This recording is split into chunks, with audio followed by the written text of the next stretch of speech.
Title 19 Code Amendments. Welcome Interim Development Services Director, Evan Maxim. Thank you, Mayor, City Council. So what I thought we'd do for the study session tonight is essentially preview a agenda bill that you have a little bit later in your regular meeting agenda. The agenda bill in your regular meeting, of course, is AB 5470. The study session item that I'll be focusing on for the bulk of my study session comments is AB 5469. AB 5469 included a couple of charts that I want to call to your attention because I'll be referring to them as we get into the presentation. And it also described kind of the 4 or 5 underlying themes that we were trying to address in all of these amendments. So the chart for AB 5469, I just want to make sure there are 3 that are on your radar. These are Exhibits 1, 2, and 3. Exhibit 1 is titled Table A. Exhibit 2 is titled Table B. And then Exhibit 3 is the permit processing comparison chart. So what I thought I'd do is essentially do a quick process overview. What are we talking about for land use reviews? I'm not really focused on building permits so much tonight. I'm thinking more of the land use entitlement that often occurs prior to the building permit application. A couple of quick comments around the criteria for approval. Foreshadowing, we have not changed the criteria. We have reorganized them to a significant degree. Last, I want to call out something specific that DSG has recommended in your agenda bills. This was the subject of a next door post and I believe an email to the City Council a little bit later this afternoon. I'm happy to respond to that email if necessary, if the Council has already seen it. Last, I will note, Councilmember Wong had provided a number of questions earlier in the day, which I have provided a response to. These were handed out at the dais. The questions are in black. The responses are interlineated in red. With that, oh, I'm going the wrong direction. So at a basic level on the process here, and this is really, I'm describing now the type 1 process, which is reflected on your Exhibit 2, the Table B. We have a very standard application process. This has no public outreach component.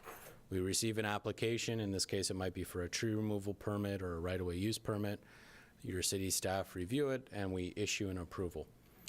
These are analogous to what was formerly termed your ministerial approvals. These are simple applications, simple reviews where if you meet the code standard, the city staff is obligated to approve it.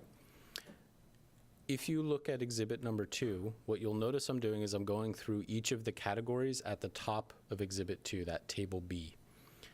Type 1 is the simplest process. Type 4 is the most complex process, and as I move along through the deck, you'll see I'm moving towards the most complex. You're on Table B. Table B, Review Processing Procedures, is up at the very top. It was your Exhibit number 2. And this is pulled right out of your draft code, but it's probably the most simple way to describe what's going on. And this is, by the way, I'm describing the processing changes. This is the heart of the proposed amendment that's in front of you for this evening later on. The Type 2 process, I guess I've characterized here as the basic process plus. And this was something that the Planning Commission, after much deliberation, came to as a conclusion or as a recommendation to you. Planning Commission Chair, I'll note, is in the audience and I think could speak to that recommendation if needed. But this process is essentially the basic process, except we've added on a second step, which is that public notification. Public notification is distinct from the notice of application or the notice of public hearing or the notice of decision. Public notification is provided in the weekly bulletin as described in this code amendment, and it would be for things that are essentially ministerial in nature, but the Plan Commission, I'm characterizing their review, felt that a little bit of additional public outreach would be appropriate just to let people know in the community what's going on.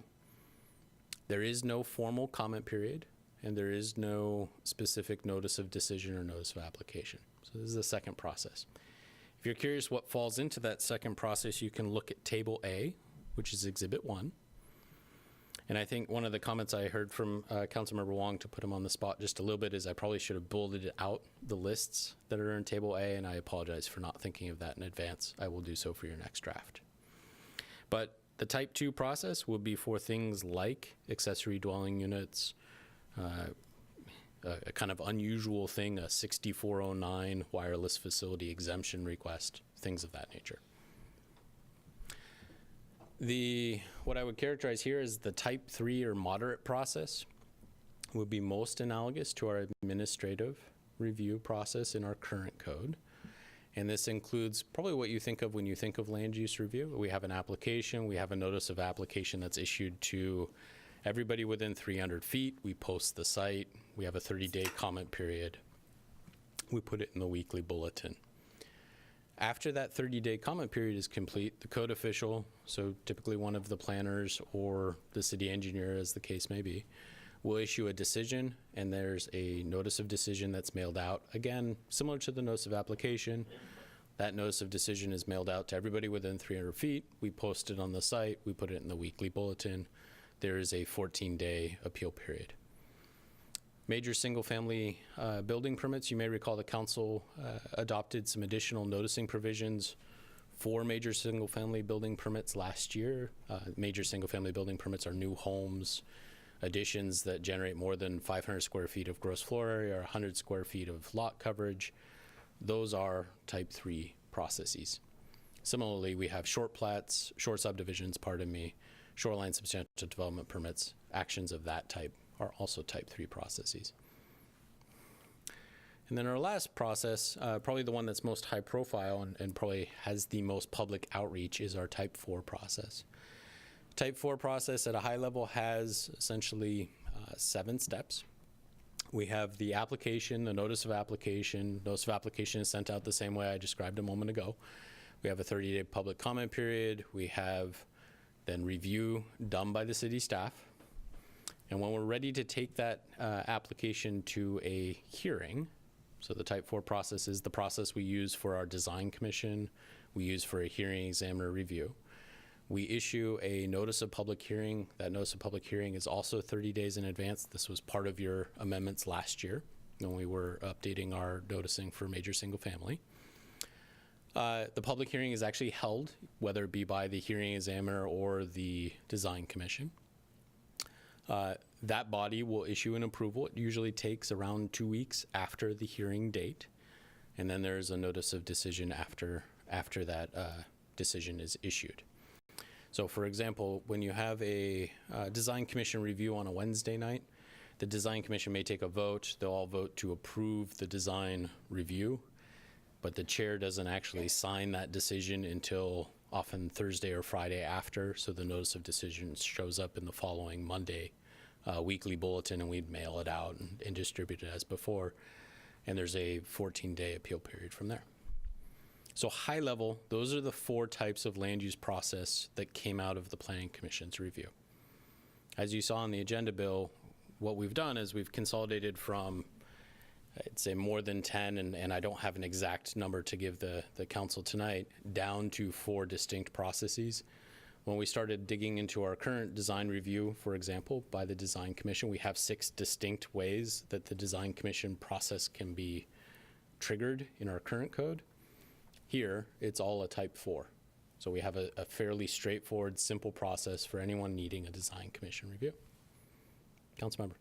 Yeah, if we can go back to this Type 2 on the public notification. So that actually has a broader, as far as notice to the public, it's much broader than the notice of application, which is limited to the 300 feet of the project. Is that correct? The notice of application also goes in the weekly bulletin. Okay.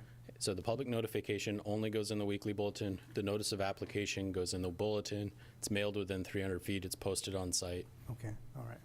Thank you. It's mailed to interested parties, known interested parties. Other questions on the kind of high level 4 basic processes that we're looking at creating? Okay, I'm gonna. I guess Tom? to follow up on Benson's question, at one point during the town center, or not town center, in the residential code rewrite, there was mention of looking at the notification process to make sure that the mailings actually made it to the folks. And one of the problems that could come up is we have a traveling community and they might not get their mail forwarded to them quickly, or they may not have even received it, which I have heard has happened once or twice. So Sure. is there an additional notification process that was looked at? So in addition to the 3 or 4 I've described so far this evening, no. But just to remind you, there's the bulletin, there's the posting on site, there's the mailing. So those are kind of the traditional 3. There's direct outreach to known interested parties, which is typically state agencies. And then in special circumstances, and I haven't gotten to this quite yet, we would have publication in the newspaper. But to your point, I don't know that that's exactly addressing the concern. I'll remind you that the council last year, when they did raise this question up, they increased that notice of application period to 30 days, and they required the notice of public hearing to be 30 days in advance of the hearing itself. And then, of course, as part of what the city staff responded with, we would accept public comment and consider that public comment any time up until the decision is issued, all of which is still included in the draft code in front of you. But if somebody leaves during the summer, takes a 1-month vacation, and they just happen to miss the mailing and the posting, they wouldn't be a participant on file or on record for that particular development. Which used to matter and no longer does. Okay, good. So That- there used to be a provision in our appeals code that only a party of record who commented in the 30 days could appeal. That was effectively eliminated last year when this question came up, and it is still not there. Good. Yeah. Good job, Yeah. council. Any other questions on the process before I push on to the next little bit here? So I've illustrated, this is in your packet again, or pardon me, in your agenda bill. I didn't mean to use the wrong term. This is essentially a summary of the Table A, Exhibit 1 in your AB 5469. The intent here is to characterize what types of projects or land use reviews would get each process. So type 1 process, no notice. They're typically the most ministerial of the reviews. These are things like tree removal permits, right-of-way use permits, critical area reviews for steep slopes, which is a geotechnical analysis, home business licenses, things of that nature. Those currently receive very little or almost no notice, or no notice. And that's essentially the approach we're using moving forward. For the type 2 process, most of these currently generate some public notice, but they are also very ministerial in nature.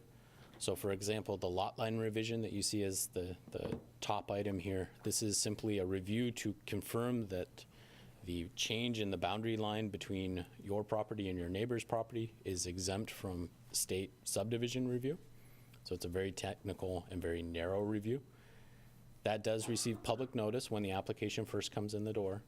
There is no specified public comment period, though of course, if someone chooses to comment, we will always consider that comment. And there is no concern over the party of record. Same would be true for setback deviations. One notable change here would be the design review that's done by the code official. So you may recall that there was a classification of formal design review, which goes to, of course, the design commission, and then there is the minor design review, if you will, which is typically for things like signs or minor changes to landscaping that are reviewed by the code official, the planner. The type 2 process is that design review process. And then, of course, accessory dwelling units and others in that Table A. Type 3 and Type 4. Type 3 is probably the bread and butter, if you will, of the land use reviews. These are things like SEPA determinations. SEPA is the acronym for the State Environmental Policy Act. Short subdivisions, building permits for new homes. These are the major single-family building permits we added about a year ago. Shoreline permits, things of that nature generate the notice of application, the 30-day comment period, decision or review and decision by the code official, and then the notice of decision at the end.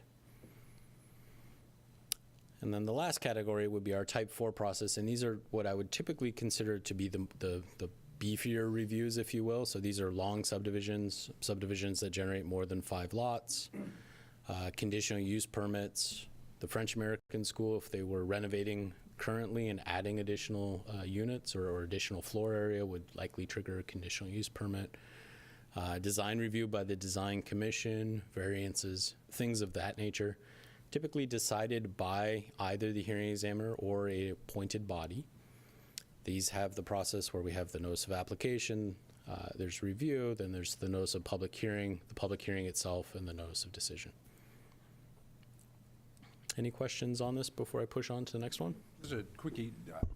Maybe I imagined it. I thought that when we went through the exceptional tree code, that we added tree removal as a condition of notification. You did not in the end. Okay. Yeah, you did deliberate it, and it actually was one of the items the Planning Commission deliberated as well. Okay, thanks. So a tree removal permit that's not associated with a single-family house construction would not require notification under this proposed change. If it was associated with a new house, then the notice would be required. Okay.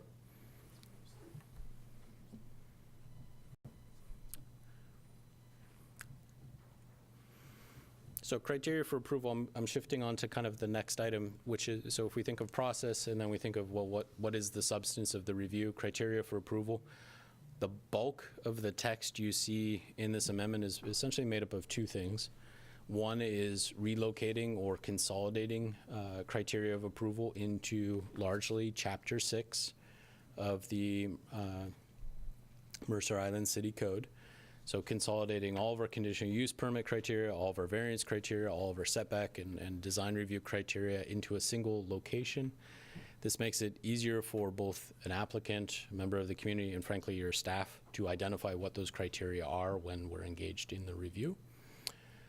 There are a couple items that were not consolidated into 1906. The first would be related to shoreline reviews. Shoreline reviews are remaining in the shoreline management, or pardon me, master program, which is in Chapter 7. Those criteria are largely established by the state. You will see that there's been a little bit of reorganization in Chapter 7.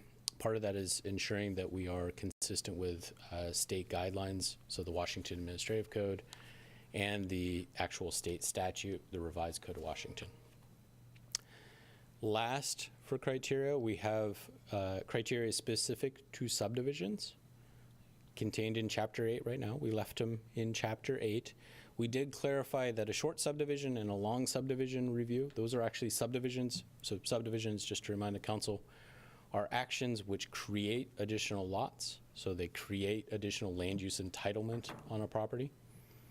Those types of applications are subject to more authority under the city's jurisdiction to require additional improvements. For example, tree retention, street frontage improvements, things of that nature. Lot line revisions are actually a review to ensure that you're exempt from the subdivision code. So we have clarified what a lot line revision is as opposed to a subdivision itself. A lot of this is being driven by the state statute.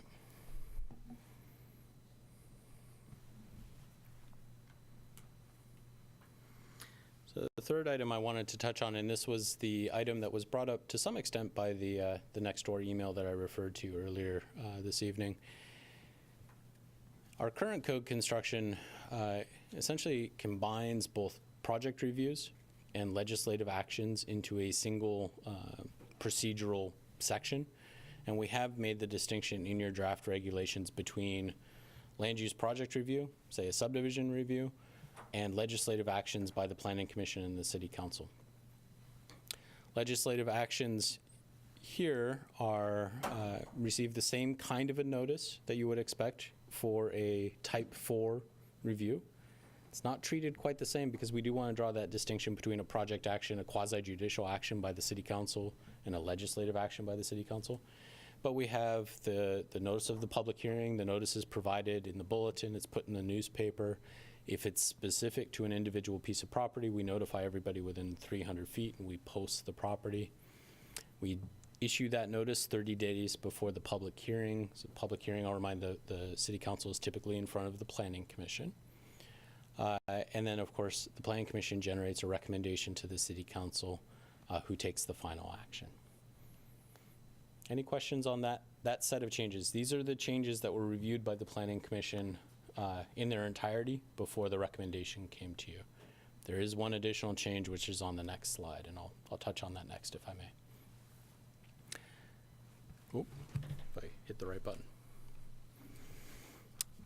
So the second amendment, and this is, pardon me, the second item included in your agenda bill, and this is exhibit number 4 of AB 5469.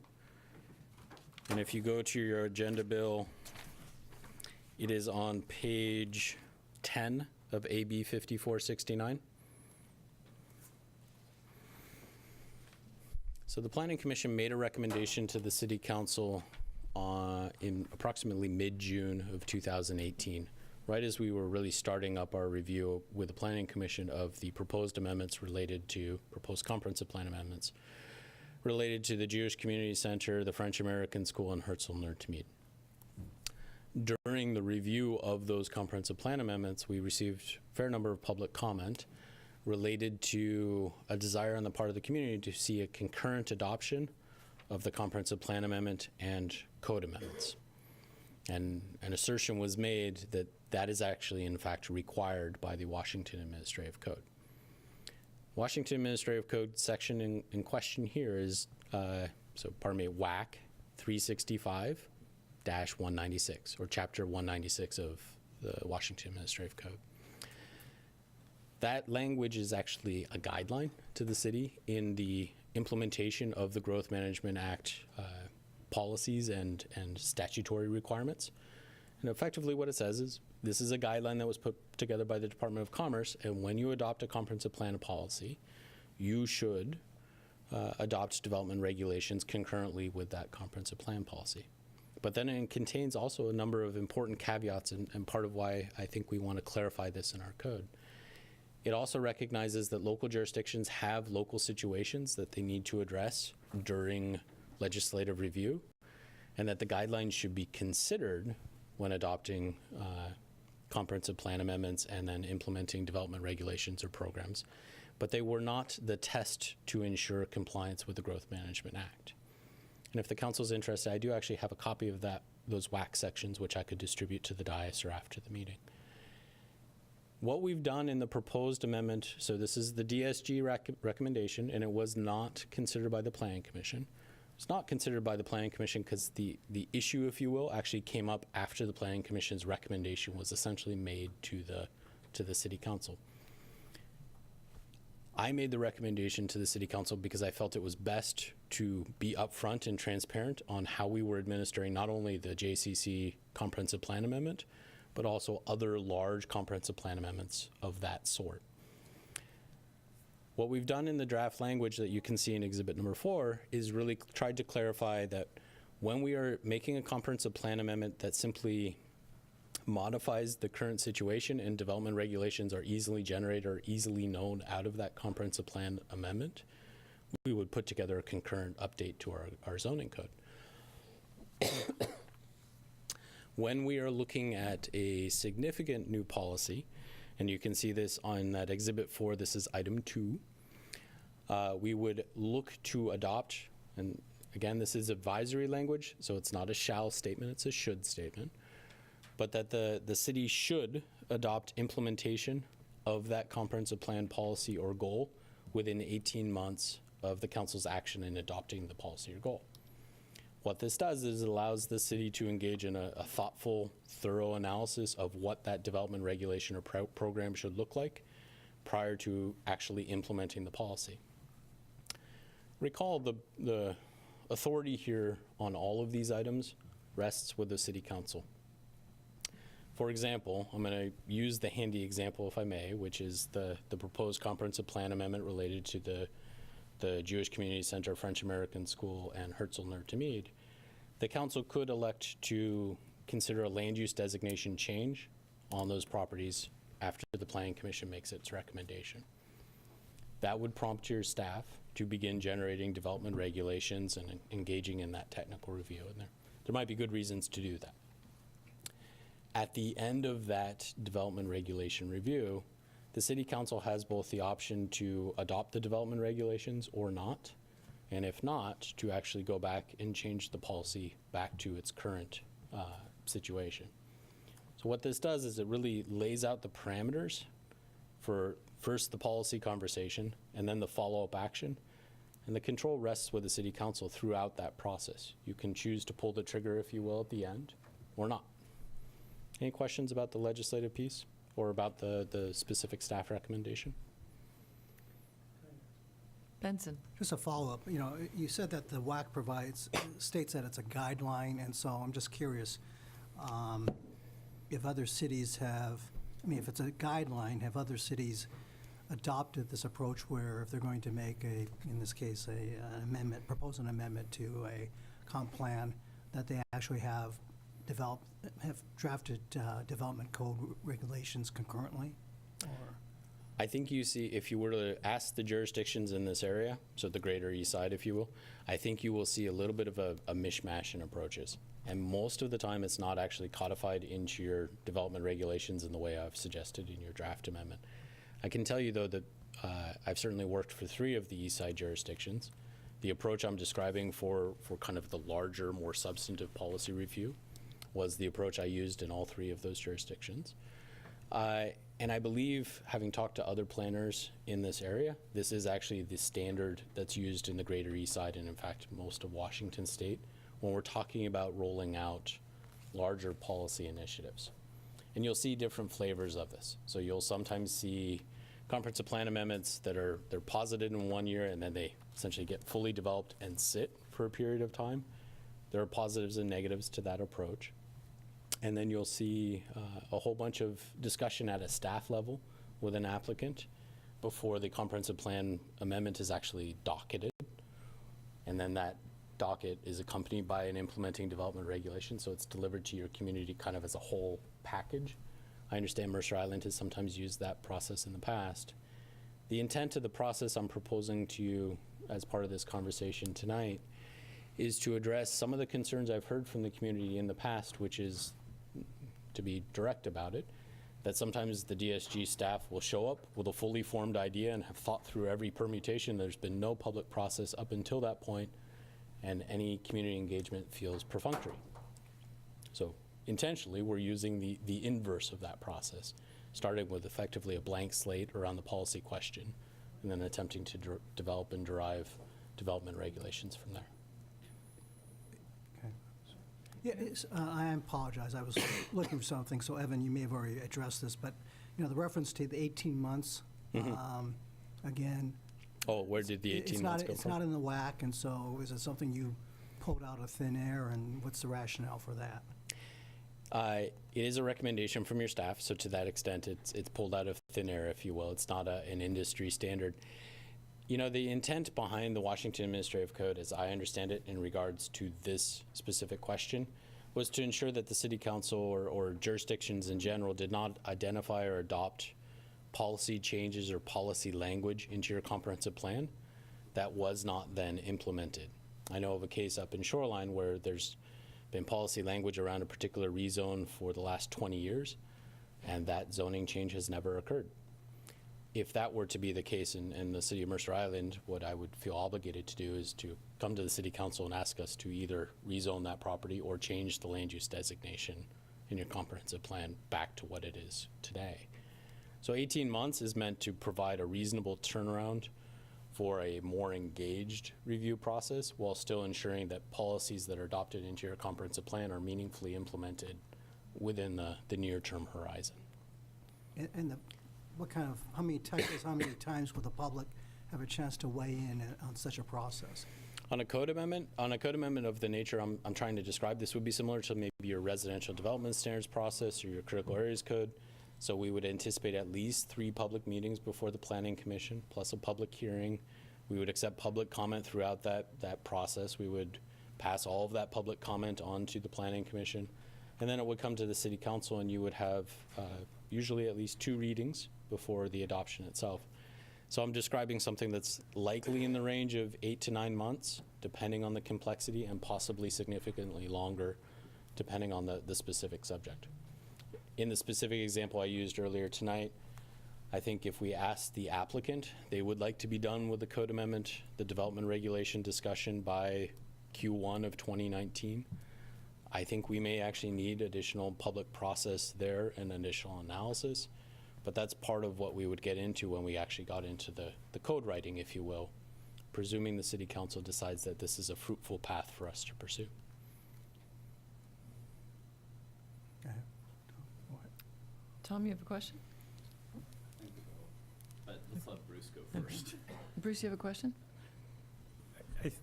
I think with other council members here, in feeling a little bit behind the eight ball on this, in the sense that the public's been weighing in a bit in email about the JCC and all, but nothing's come to the council yet. Not yet. And so we're seeing some community angst without being in a position to either know the full scope of the situation or be in a position to weigh in on it.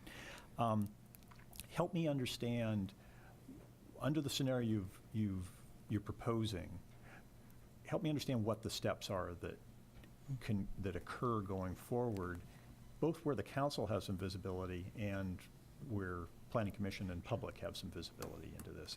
Because I think that part of what's happening is that there's this concern that this might represent not the first step in this, but the last step in some way, or at least a late step, and that an opportunity has somehow been lost to engage. So there are a couple different items I'd like to touch on, Councilmember Bassett. To the extent I got a little over my skis, if you will, in bringing up the JCC, I brought that up as an illustrative example, not because I was trying to bring the substance of that to the City Council, of course. If you think about that process at a macro level, though, there are essentially 3 steps along the way. And overall, those 3 steps will take the better part of a year to 18 months to accomplish. So the first step was the comprehensive plan amendment step. And recall last November, the City Council added onto the docket the JCC amendment discussion for the Planning Commission's review in 2018. There was then a long hiatus while the Planning Commission worked through a slug of other material that it needed to review until June of 2018, so just 2 months ago, where we introduced the proposed comprehensive plan amendment related to the JCC Herzl-Nerd-to-Mead French American School site to the Planning Commission and really started to engage the community.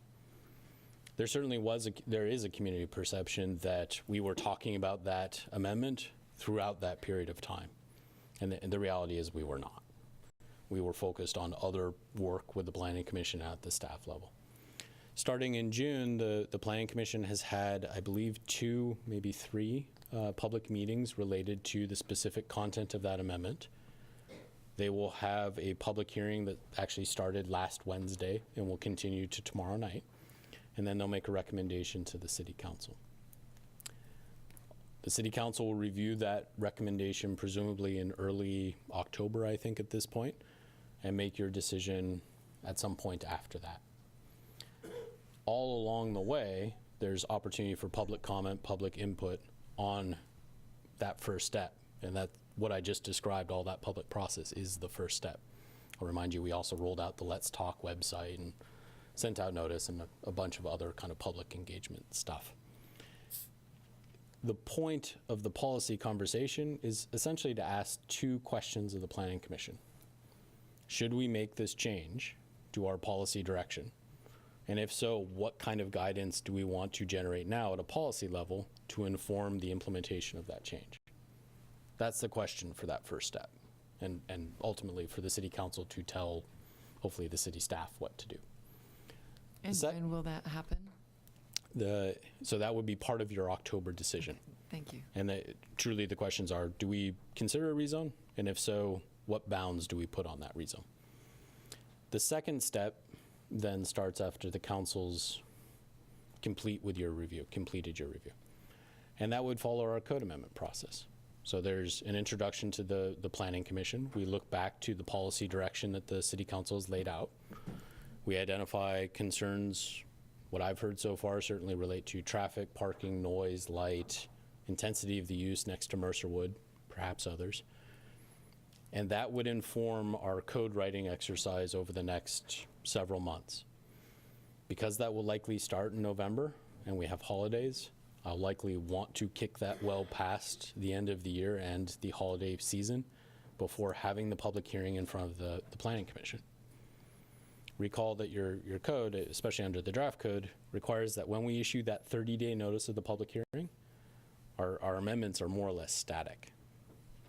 So we have draft regulations out there for 30 days prior to the public hearing for public comment. The Planning Commission will review those development regulations. They will make whatever edits or amendments or changes are necessary and make a recommendation to the City Council. At which point you will again have the opportunity to say, this is a good idea, this is a bad idea, this is a good idea with a few more edits. Or you can decide it's a horrible idea and actually roll back all of the code amendments and the policy underlying it. That's what I meant earlier when I said you had complete control. I'm estimating time based on how quickly we can generate code, how full the Planning Commission calendar is, other factors. But I would expect that wouldn't get back to you in terms of code until sometime in the April-May timeframe. I could be wrong. It could be sooner. May I add one last thought, Councilmember, before you offer another question? Which is, at that point, the applicant could begin to look at their proposed master plan on that site, which would have its own public process after that. So I'm anticipating that this will be a type 4 process like we described a moment ago, which would have the notice of application, it would have the public comment period, it would probably have that public hearing. So there's at least 3 steps along the way that would provide for substantive input. Benson? Yeah, I think I heard you say that it would be after the staff has prepared draft regulations or draft code language before you went out and got input or from the public. I'm just curious, why not try to get the public's comments or feedback input prior to you guys spending the time drafting the regulations? So I'm actually trying to get input from the public right now to inform the drafting of those regulations. I would expect that the Planning Commission and the staff will hear input from the public at every public meeting in front of the Planning Commission through the drafting, if you will, period. What I meant to say a moment ago, and I think caused the confusion, is when we get ready to take this to a public hearing, I try and stop the drafting exercise or the redrafting and drafting and redrafting exercise for 30 days. So everybody can see what that draft regulation looks like for that full 30-day notice period prior to the public hearing itself. At that point, the regulations are usually fairly well hashed out with just last tweaks or last amendments. Tom? Hey, Evan, I kind of echo Bruce's sentiment. I feel like I'm a little behind in playing catch up, and I rudely am reading some of the emails that you were referring to Please. just now. Yeah. On the, I guess what would be the risk of, I'm okay with everything up through the January through June meetings and all of the comments that were received. The one thing that I have a question on is, it says that that you discovered this additional issue, and I'm wondering, why does it need to be addressed right now as compared to in the future? What's the risk of not taking this one on right now? The risk right now is just transparency in the process. So the intent behind the staff recommendation to you tonight was not to play games or do anything malicious, if you will. It was to articulate in the code the staff recommended approach that we're using currently and would anticipate using in the future. And I'm a firm believer that that kind of thing should be articulated in your code so that it's out there and fair game for anyone who might approach us for a future amendment. We could add it to the code docket and work through you've heard me say before that we do a periodic update or oil change, I think I referred to it. We could do it as part of that. I just thought this was an opportune moment to bring it to the council because we are talking about process tonight. And this is a procedural thing. It doesn't change the substance of the criteria. I realize it created a public perception concern, and that was not intentional, but it does sometimes happen. And then just as a follow-up to that, and I'm not an expert in this, and I'm relying on your guidance. Sure. But the Washington code that you sent out, I had pulled it up here, talks about the criteria and the regulations and the importance of concurrency. And it says that every city has a framework, and that implies that we have a plan to deal with growth, development, level of service, challenges to infrastructure. The framework that we have is what you were taking us through up here. There aren't additional. There are a couple of different things. If you get into the legislation, perhaps further into the weeds than we normally go, there are a couple of different frameworks that I think you see referred to in the Growth Management Act. Yep. There are at least two I just would call out for this purpose of this conversation. One is there's a basic idea in the growth management statute. So this is the RCW, the actual law, if you will, that requires that cities plan for growth consistent with the county's growth targets or growth requirements, that we identify a level of service for at least some specified utilities, and then we budget so those three things can connect. That's one framework. It's sometimes referred to in the planning world as the iron triangle, because if any piece doesn't match up with the other pieces, you have to adjust your level of service or your budget, typically. The other framework is how do we engage in updating our regulations to implement policy? And there's probably two flavors to that conversation. One is in the context I just referred to. We have a certain amount of growth we're required to accommodate, and the state tends to want to see us accommodate that growth fairly quickly. The other is in the flavor I'm trying to describe to you tonight, where the council could decide you want to roll out an entirely new policy course of action, and you want to describe what you're trying to achieve with that policy course of action. It doesn't always make sense to fully go through all of the details before you decide you even want to go there in the first place. That situation is what I'm trying to describe in the draft regulations before you tonight. So in the context of the specific example I used earlier in the evening, I don't see that as a growth management issue, if you will, in terms of creating residential capacity or commercial capacity or affordable housing. I would see that more as we have a new policy initiative that we're discussing. How do we want to proceed?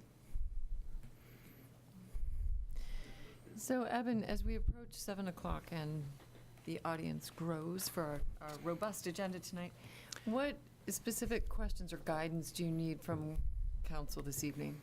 For this evening, I simply wanted to give you a study session before we jumped into the actual review of the ordinance for first reading under AB 5470.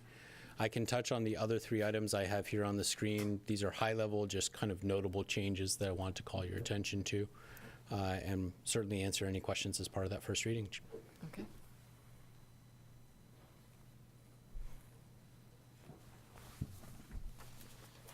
Right. Council, any further questions for Evan? Okay, seeing none, is that a, oh, cool, okay. Before we go back into the full agenda, meaning the regular business, what I'm going to suggest is that council takes a 5 to 10 minute break. Council, you good with that? Adjourn until 7:10? Okay, thanks.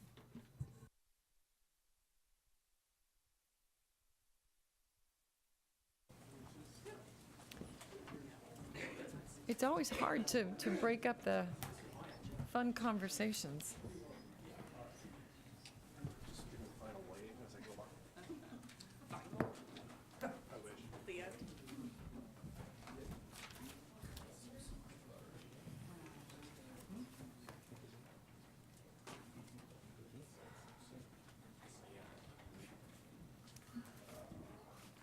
So I anticipate that we may be about 30 seconds ahead of schedule because I did say 7:10, so with a little bit of forgiveness, I think we will go ahead and get started.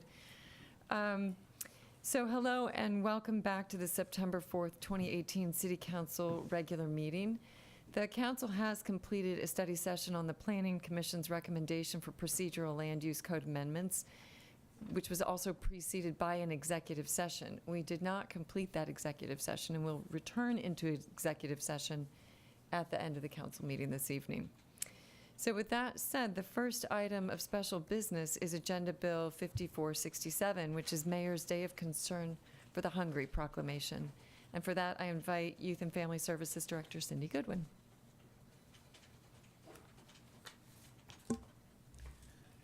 Good evening, Mayor and members of the council. Tonight's proclamation is the Mayor's Day of Concern for the Hungry, and it's throughout Seattle, King County. We have two guests with us this evening.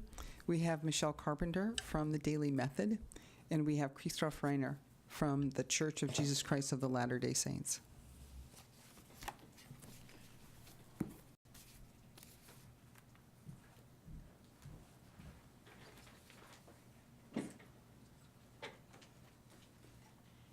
So if you'd like to come join us, you're going to help with the reading of the proclamation here. And thank you for joining us this evening. Yes.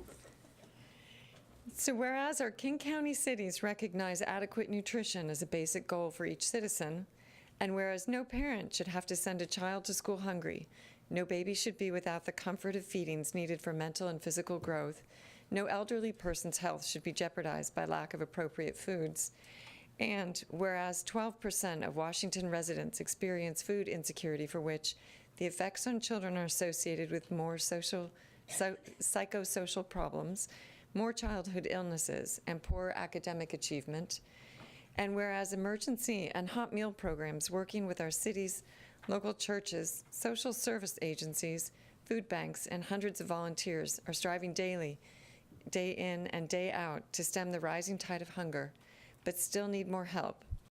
And whereas we believe that when citizens who are not involved hear of the especially desperate needs of the hungry as winter approaches, and their low incomes must stretch to cover increasing fuel, electricity, and rental costs, leaving even less money for monthly food purchases, an outpouring of community assistance will follow. And whereas the Emergency Feeding Program of Seattle and King County coordinates an annual food drive to help support the efforts of their program and the area's food banks in fighting hunger, which will be held at grocery stores throughout the King County on Saturday, September 15th, 2018. And now, therefore, I, Mayor Debbie Bertlin, do hereby proclaim September 15th, 2018 as Mayor's Day of Concern for the Hungry, and strongly encourage all citizens to join the Emergency Feeding Program and our local food banks to nourish those who are hungry. So with that, I'd like to invite our guests to just say a few words, if they'd like, about their efforts and their hopes for this day. Thank you. Cindy, that was an excellent pronunciation of the German name there. Should have let you know you have to have just the right amount of spit in the back of your throat to get that right. It's an honor to be able to receive this proclamation on behalf of the local community and congregation of the Church of Jesus Christ of Latter-day Saints. As a congregation, we, for years now, have treasured an association with Youth and Family Services once a year. We have an extended food drive that we run where we stand outside the grocery stores and canvass the neighborhoods for food donations. And we appreciate this proclamation as a reminder to all of us that it is a privilege to be able to eat when we're hungry, and that unfortunately, even in a community such as ours, that is a blessing that is not afforded to all of us. So thank you for that. Thank you for having me tonight. My name is Michelle Carpenter, and I'm the owner of the Daily Method, which is a bar and cycle studio here on Mercer Island. And please don't confuse bar with an actual bar where you have cocktails. We can certainly do that after, but it's actually a method of exercise. And what we are doing this Saturday is we recognize that we are so fortunate to be able to do business here in Mercer Island. And every year, my team and I like to give back to the community in some way. And so we all agreed as a team that we would like to help out for Youth and Family Services. And we reached out and they talked about the food drive. And so what we're doing this this Saturday is we are inviting everyone in the community to come and enjoy a free bar class along with their family members, friends, what have you. Rain or shine, the class is actually free, and I will be leading our traditional hour-long bar class. In exchange that you bring a food item or several food items, clean out your pantry. We'll have boxes there on site and get the donations. If you don't have anything in your pantry, which is highly unlikely because who doesn't have a box of spaghetti, right? We'll be taking monetary donations as well, which 100% of those will go to the food drive, and then after that, we'll just all have some good electrolytes to drink and just socialize and build community bonding. And I hope to see you all out there. Please spread the word and let everyone know. Mercerdale Park, 9 a.m. this Saturday. Hope to see you all there. Thank you.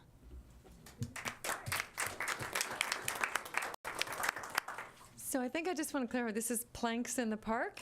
It is, but we're doing more than planking. We will be planking, but we'll be doing other things. So 60 minutes of planking, I think could be a bit of a stretch. But I hope that the weather is good. I hope that the community will come, and I hope that there is plenty of food donated for those who are in need. So with that, I thank you both so much for your efforts on behalf of the community, and do hope that everybody will clean out that pantry.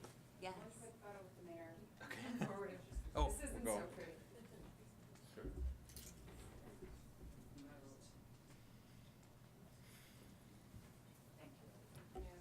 Thank you so much.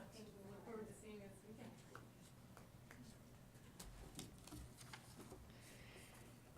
weekend. Okay, our last item of special business for this evening is Agenda Bill 5464, which is Emergency Preparedness Month Proclamation. And for that, we have Police Chief Ed Holmes and Emergency Manager Jennifer Franklin.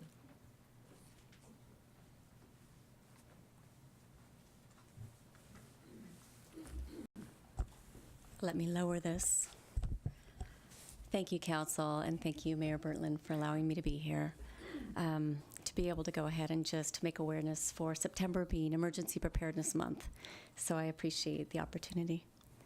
So September is National Emergency Preparedness Month. Recognizing emergency preparedness each September helps remind the community to prepare for disasters, not just in September, but throughout the entire year. The theme for this year is Disasters Happen, Prepare Now, and Learn How. The City of Mercer Island has several ways to help residents prepare. So September 5th, tomorrow, the Community Emergency Response Team course begins, and we hold this every year, and it allows for citizens, students to be able to go ahead and take a course, which is a national course, which allows them to go ahead and get training on how to be emergency volunteers, but also to be prepared in disasters. So we start that tomorrow from 6:30 to 9:30 p.m.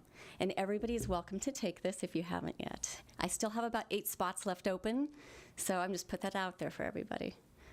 September 7th, this Friday, the city will hold an earthquake exercise designed to test the city's shelter and emergency operations center, the response capabilities for both.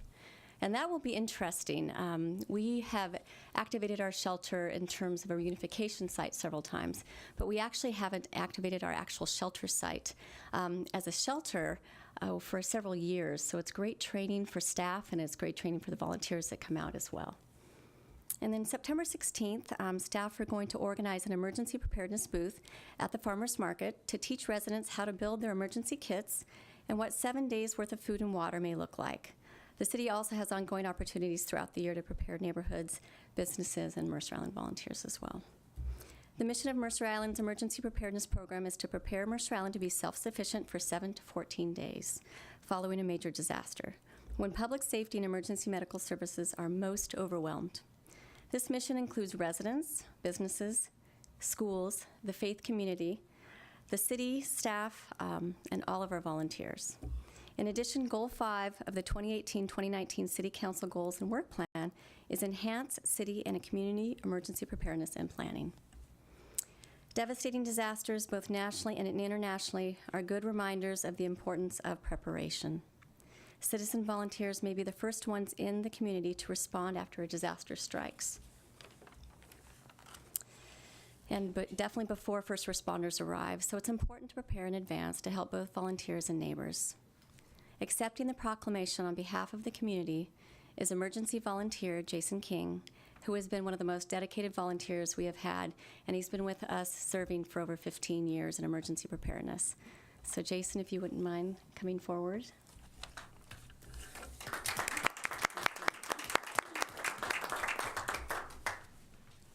Well, first, thank you for being here. I'm going to read the proclamation, and then we'd all love to hear some words of inspiration and motivation.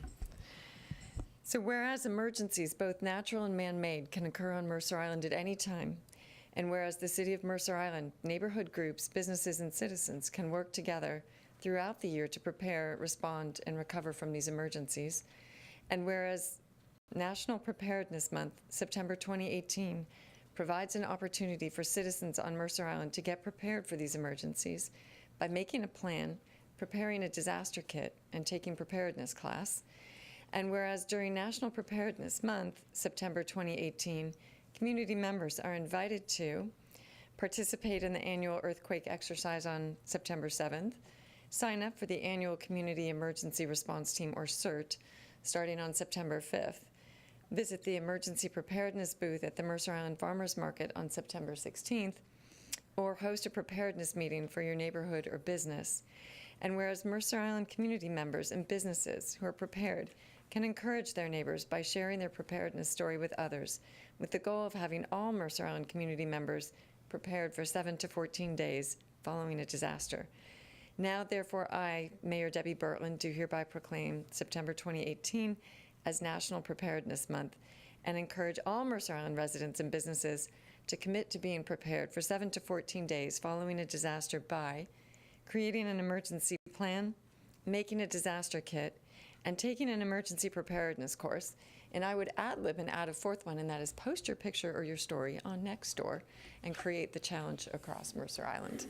So with that, welcome again, and I would love to hear a few motivating words. Only a few, because I know your agenda tonight is packed as usual, and appreciate all of your service here. Let me just say it is an absolute honor for me to accept this on behalf of the volunteers in emergency preparedness, led by our wonderful leader, Officer Jennifer Franklin, whom I've worked with for over 10 years. That's the date on the hat, is 2008. But the real old hat is the one that's in my closet, and it is barely holding together. This was a newer one I haven't worn much.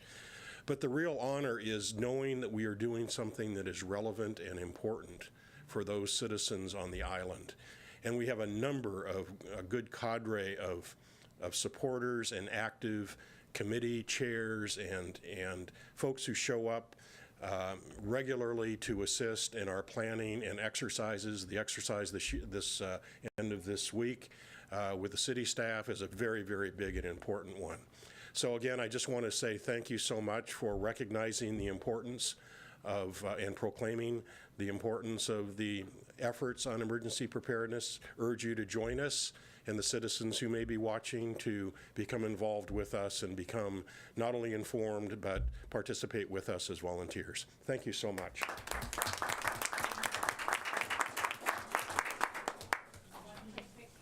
Oh, okay then. Come on. It's a team effort.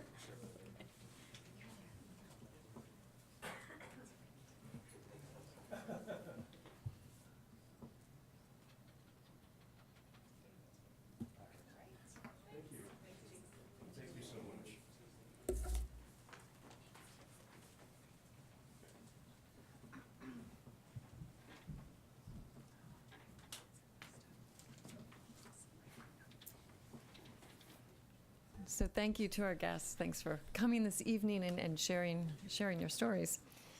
The next item on the agenda is the city manager's report. And for that, I welcome City Manager Julie Underwood.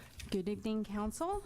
Tomorrow is the continuation of the Planning Commission's public hearing to take comments on the proposed amendments to the comprehensive plan. So the public hearing is right here tomorrow at 6 p.m. And so please join them. And of course, if you're not able to make it in person, we are accepting comments online. Also taking comments at letstalk.mercergov.org/complan. The 5th annual Art on Court event presents an evening of wine tasting, art, music, and food at the Outdoor Sculpture Gallery. This Friday, September 7th, this year's event features about 24 Washington wineries, breweries, and cider makers.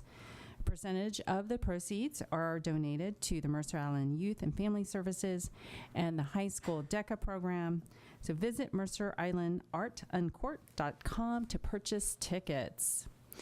The Arts Council will be hosting the Northwest Collage Society Artists Reception Thursday, September 13th, 6:30 to 8:30 at the Mercer Island Community Center. The exhibit runs September 10th through October 26th, and it features collage, which is the practice of assembling different media to create a distinct work of art. And we appreciate the Northwest Collage Society for helping us with this exhibit. The 2018-2019 Classics on Film series kicks off this annual film series on September 14th with Knights of the South Bronx. This season's theme is chess movies, and film historian Lance Rhodes sets the stage with an introduction for each film and then leads a Q&A to share more insights and interesting facts. The films are shown at Aljoya Theater, and for more information and for the entire film schedule, visit mercergov.org/Arts Council. This month's forest stewardship opportunities will focus on invasive plant removal at Luther Burbank Park and Mercer Dell Hillside. So mark your calendar for Saturday, September 15th, 10 a.m. to 2 p.m., and that'll be at the Luther Burbank Park, just north of the north parking lot. Likewise, on Saturday, September 29th, from 10 a.m. to 2 p.m., Mercer Dell Hillside. So meet at 76 Avenues Southeast and Southeast 37th. On Monday, September 17th, at 7 p.m., the City Council will hold a public hearing on Initiative 1631 in order to determine whether it wishes to formally support or oppose the measure. The initiative would enact a carbon emissions fee on the state's largest greenhouse gas emitters. And just again, note, typically we meet on Tuesday, but due to Yom Kippur, we've moved that meeting up to Monday, September 17th. And then finally, I was so excited to see my fall 2018 winter 2019 rec guide. It features all kinds of great fun activities, well, I'm signing up my kids for this. Etiquette, life skills for success. I know they'll love it. And also lots of great other classes, MUV, creative productions, culinary classes, and the list goes on. So visit mercergov.org/parks to view the electronic guide and to register for classes. And that's all I have. Great, thank you very much.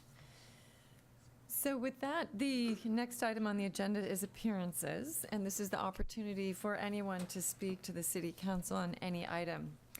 As it is election season, however, please be reminded that state law generally prohibits the use of city facilities for campaign-related purposes with limited exceptions. So accordingly, please do not make any campaign-related comments during this time. And in the event that there's any lack of clarity, I'll be looking to our city attorney to help out. So with that, when it is your turn to address the council, please be sure to speak audibly into the podium microphone. State your name and address for the record and limit your comments to 3 minutes, please. The expanded rules are on the back door. So with that, we're open for public comment. Welcome. Thanks. Dick Winslow, 3761 77th Ave Southeast. Good evening, friends. I would like to speak tonight about something which is probably low on your priority list, namely the Mercer Island Library. Though I have been a member of the MI Library Board for about 2 years, I'm speaking simply as a citizen, not necessarily representing the views of the board itself. My basic message is this: let the MI Library Board continue indefinitely, rather than allowing it to sunset 4 months from now at the end of December. This is the history, or at least the recent history. Beginning in January 2014, many MI citizens wanted to make serious input into the major remodeling of our library planned by the King County Library System, known as KCLS. This remodeling would have closed our library for 9 to 12 months. But the interim KCLS director shut off our input early on. There was no MI Library Board at that time, so there was no group officially to advocate for adequate time and adequate input. After receiving a large amount of communication from MI residents over a 6-month period, in July 2014, the Council reestablished the MI Library Board. Thanks to this board, the Council ultimately urged KCLS to delay any remodeling plans until a new permanent director was hired. The new director then carried out a survey of over 2,000 islanders. 2,000. And the result was a much more modest and much less expensive remodeling, and the library was closed for less than 3 months.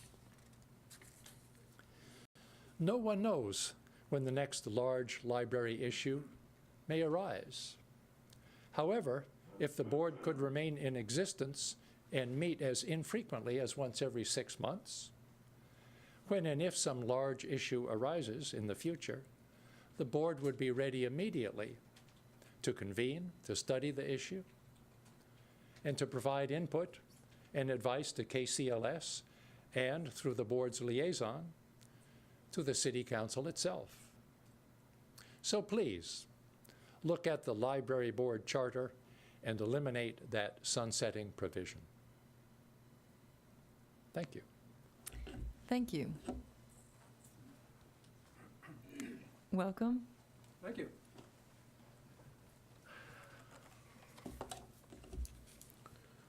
Good evening. Carv Zwingle, 6250 East Mercer Way. The council and senior city staff give every indication of being completely disinterested in our Mercer Island Library and are dismissive to islanders who support the library. The intention to allow the library board to sunset is clear evidence of this. The board must be allowed to continue to exist. Even if it only meets twice a year, it would still retain the latent capability to protect our library and serve the needs of the community should the need arise. This was clearly demonstrated in 2014 when KCLS attempted to perform an unnecessary and unwanted remodel that would have destroyed the character of our library and caused it to be closed for up to 14 months. There was no library board at the time to speak for the island, as it had been dissolved by the council, thus allowing KCLS to surmise that the city really did not care. Only 2 council members rose to help preserve the library, Councilmember Wong and Mayor Bertlin, then Councilmember Bertlin. City Manager Treat also stood up forcefully for the community. An individual who served on that council and does so today summed up the attitude of the council toward the library, stating, "A library is a library. What's the big deal?" Another council member at the time reflected the same dismissive attitude, stating, "It's their library and their money. They can do what they want." It's our library. It was created by this community, and for sure, it's our money. This council has a responsibility to the taxpayers of the island that would be paying almost $6 million per annum to KCLS. The council has no basis to claim responsible stewardship of taxpayer money in general when it chooses to ignore the library, dismissing that for which we pay millions of dollars per year. In addition to the taxes we pay KCLS, you should know that many of the great programs that are conducted at our library, of the great many programs, 4 of 5 are organized and paid for by Mercer Island Friends of the Library, not KCLS. We currently receive but a few of the KCLS programs and are likely to receive still fewer. In the period of the proposed remodel, thousands of islanders signed petitions in support of the library, and the council relented, formed a temporary board, and then a regular board. Mercer Island must have a board to represent the interests of the community and to protect that for which we so dearly pay. This is not the time to stick our collective heads in the sand and hope that all will be okay. In 2009, our library had full-time librarian, a full-time reference librarian, a 3/4 FTE teen librarian, and a children's librarian. Today, all are gone except the children's librarian. The trend is not our friend, and we must retain a board in being. Thank you.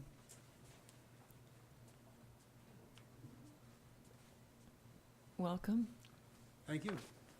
Gary Robinson, 6026 East Mercer Way. Thank you for all you do for the island. Hopefully this is third time's the charm.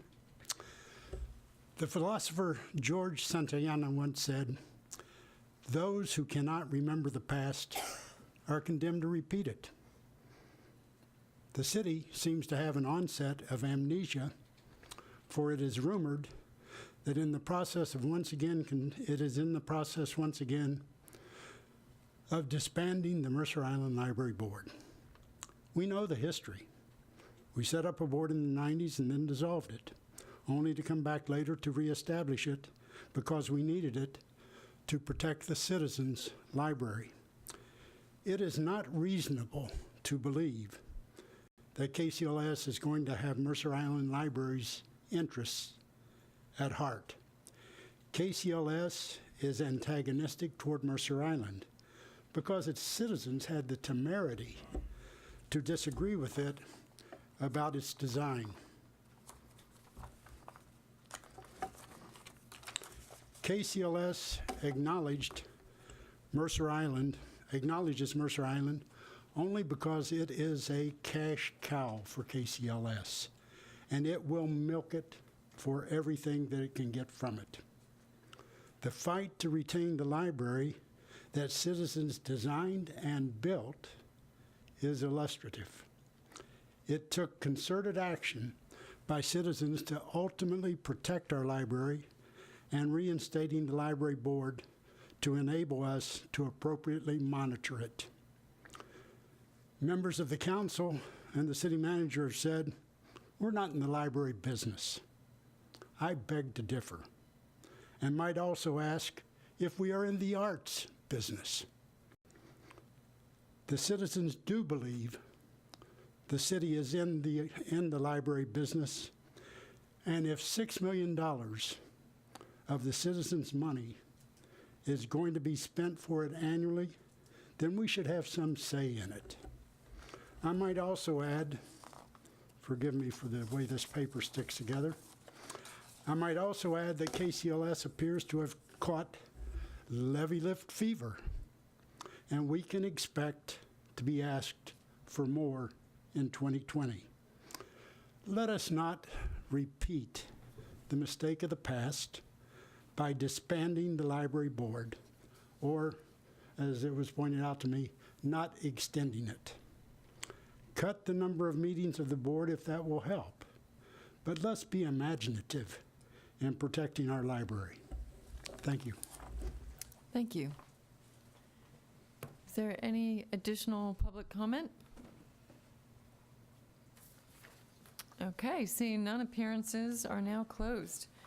With that, council, the next item of business is the consent calendar, which contains payables, payroll, AB 5460, accepting funds from MIYFS Foundation, and AB 5463, interlocal agreement with the Mercer Island School District for counseling services.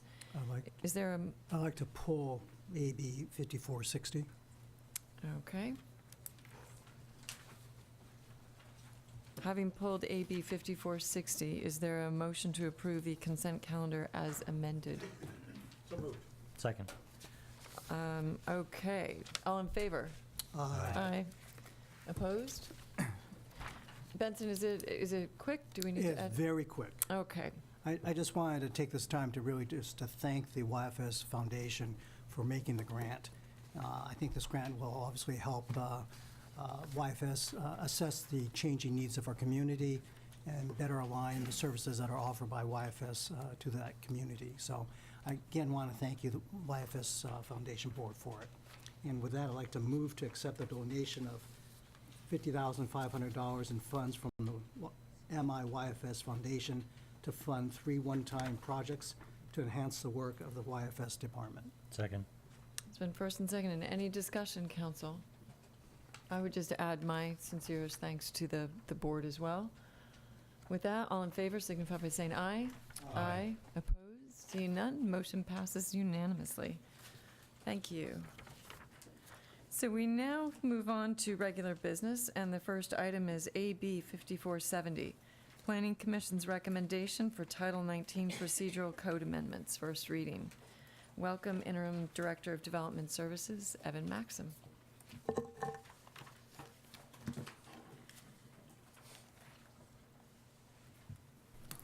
Thank you, Mayor. Just one moment, if you would, to allow me to pull up the PowerPoint presentation.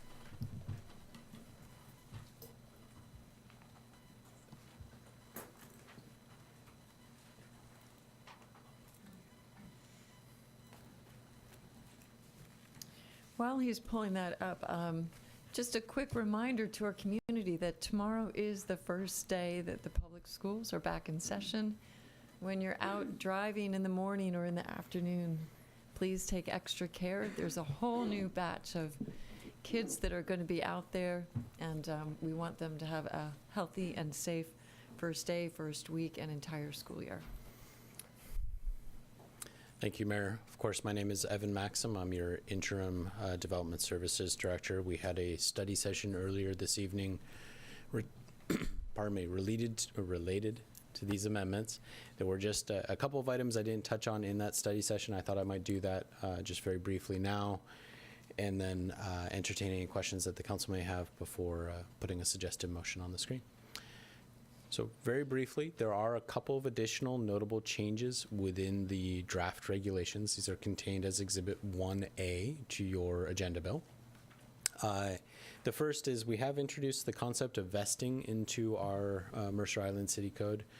Vesting, to remind the City Council, is the process by which an application locks in to a specific set of regulations, even though those regulations may change during that land use review process. Vesting typically occurs by state law for a couple of specific things: building permits, development agreements, subdivisions. We've suggested both those and then a few other items where you typically would see the bulk of the review that would then be fruitful for a building permit occur. So, for example, design review or a conditional use permit application. This was previously not articulated in our municipal code, and so really this is clarifying our current procedure and then articulating a clear standard or threshold. The second is related to the design review process. The council may recall that I articulated during our study session that there were maybe 6 or 7 different ways in which things ended up before the design commission for design review. There were at least 2 or 3 ways that things ended up for design review before the code official. There was a reference to minor exterior modifications, things of this nature. We have clarified the 2 processes and reduced them to 2 processes. One would be the design review done by the code official for relatively minor changes, and then design review by the design commission for more significant changes, such as construction of a new town center development project. Primarily a simplification, we did adjust the bar for what items go to design review by the code official. For example, signs within town center sometimes would go to the design commission depending on the specific sign change, and sometimes it would go to the code official. Here, we've recommended that those all go to the code official for review. We did share this amendment with the design commission. I understand we have their support. The last item we had in our concepts that we introduced is some language around revisions to a land use approval. Sometimes we have a project that comes in the door, and through the course of review or even after that review has been approved, the applicant decides to renovate or change what they want to build on the ground. We did not have specific language on how that was treated from either a procedural standpoint or vesting standpoint. We've proposed language to clarify that as well. And with that, I'm happy to address any of the questions the council may have around the specific amendments. If you have no questions, I do have the Two items that I would like council direction around. First, of course, is this clarification, if you will, or amendment to our legislative process that is in Exhibit 2, and I described earlier in our study session. And the second, of course, is the motion itself.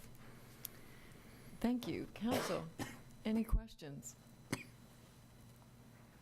Well, I have one, and I think it pertains to probably several of the ABs that are in front of us tonight. One of the points that you made is that in some places there is conflicting or potentially inconsistent guidance or ordinance.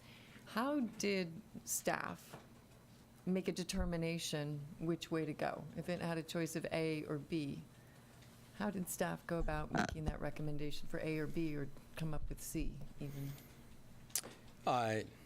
So there's a couple of different answers to that depending on the specific change.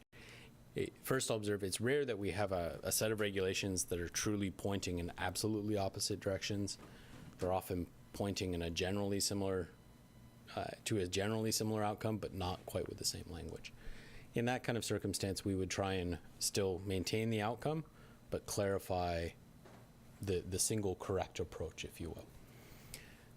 In some cases, we had provisions in our code that perhaps conflicted with statutory provisions in state law.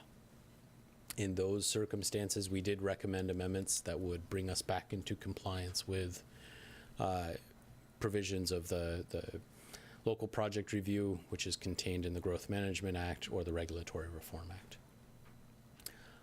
And then in some cases, we frankly took the current process, which was not always well articulated in our code, and based our recommendation on our current approach. Great, thank you. Wendy? So, sorry I missed the study session. I had somewhere I had to be. Can you tell me if you guys talked about how comp plan amendments differ from regulatory procedures? I.e., if we change the comp plan, how do the development regulations affect that down the road? Did you guys talk about that already? I did talk to that to some extent. I'm happy to retrace some of that ground if that's a useful. Be clear about sort of the big picture versus the details and the process by which I think the Planning Commission is going to do that work. I think there's some confusion about how these changes might impact future development, especially as we get into very granular levels around traffic and parking and mitigation and setbacks and all of that. So if you could just recap that. I would be happy to, Councilmember. And part of the context for that study session discussion was, I understand there was a recent email to the City Council, and then there is a staff recommended amendment, which is contained in Exhibit 2. I'm just calling that to your attention. As to your basic question, though, comprehensive plan policies and goals are intended to describe a desired outcome or direction that the city wants to go. So those policies and goals, by their nature, should not be regulatory and are not regulatory under Washington state law. They are typically either aspirational or directional to your staff. They describe, we wish to improve sustainability on Mercer Island, and we want to improve in these 3 metrics, for example. That's appropriate language for your comprehensive plan. There are some provisions within the Growth Management Act that require coordination internal to the comprehensive plan, but probably are off point for this particular item. Your development regulations specify how you're going to achieve that aspirational direction or policy outcome that you're trying to achieve. And that's typically done either through your development regulations or through a separate program. For example, the City Council may adopt a policy that promotes increasing our tree canopy coverage on Mercer Island. Some of that may be a program in our Parks Department to increase tree planting within our public spaces. Some of that implementation, though, may actually be development regulations that are specifying how many trees may be removed on an individual lot, what a replanting ratio looks like, things of that nature. That's specified at the development regulation stage, because when we're starting a new initiative, we often want to work our way through all of the various permutations to implement that new initiative, which is the nature of some of the public comment you've received just recently. Why aren't we adopting all of these development regulations concurrent with our comprehensive plan? That kind of thoughtful analysis can take quite some time and requires a fair bit of in-depth review by the Planning Commission in in terms of crafting development regulations for the City Council to review. The last stage in that process, if you will, is local or specific project analysis that's typically done by your development review staff or occasionally by an appointed body or official, your hearing examiner, your design commission. And what they look at is, of course, the facts on the ground, the proposed project, and the regulatory requirements. And they attempt to connect all of those pieces together. So you move from a very broad policy basis up at the top. Sorry, I think of this as a giant funnel, so I'm gesturing a little bit here. But you start from a very broad policy basis. You identify the direction you're trying to go. You begin to winnow that down how you're going to go in that direction in your code or your programs. And then at the point of that funnel is your project review. Does this answer your question, Councilmember?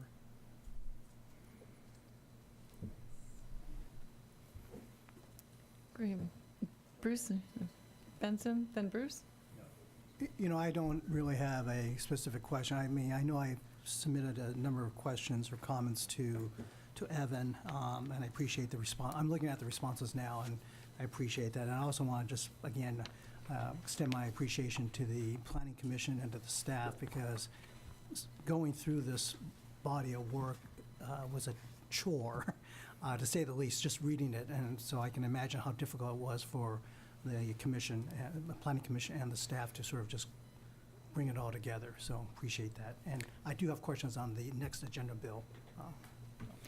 Councilmember Wong, I really appreciate your comments both to the Planning Commission and to the staff. I'm actually up here speaking as if I drafted this work, and I did not. I should acknowledge that directly.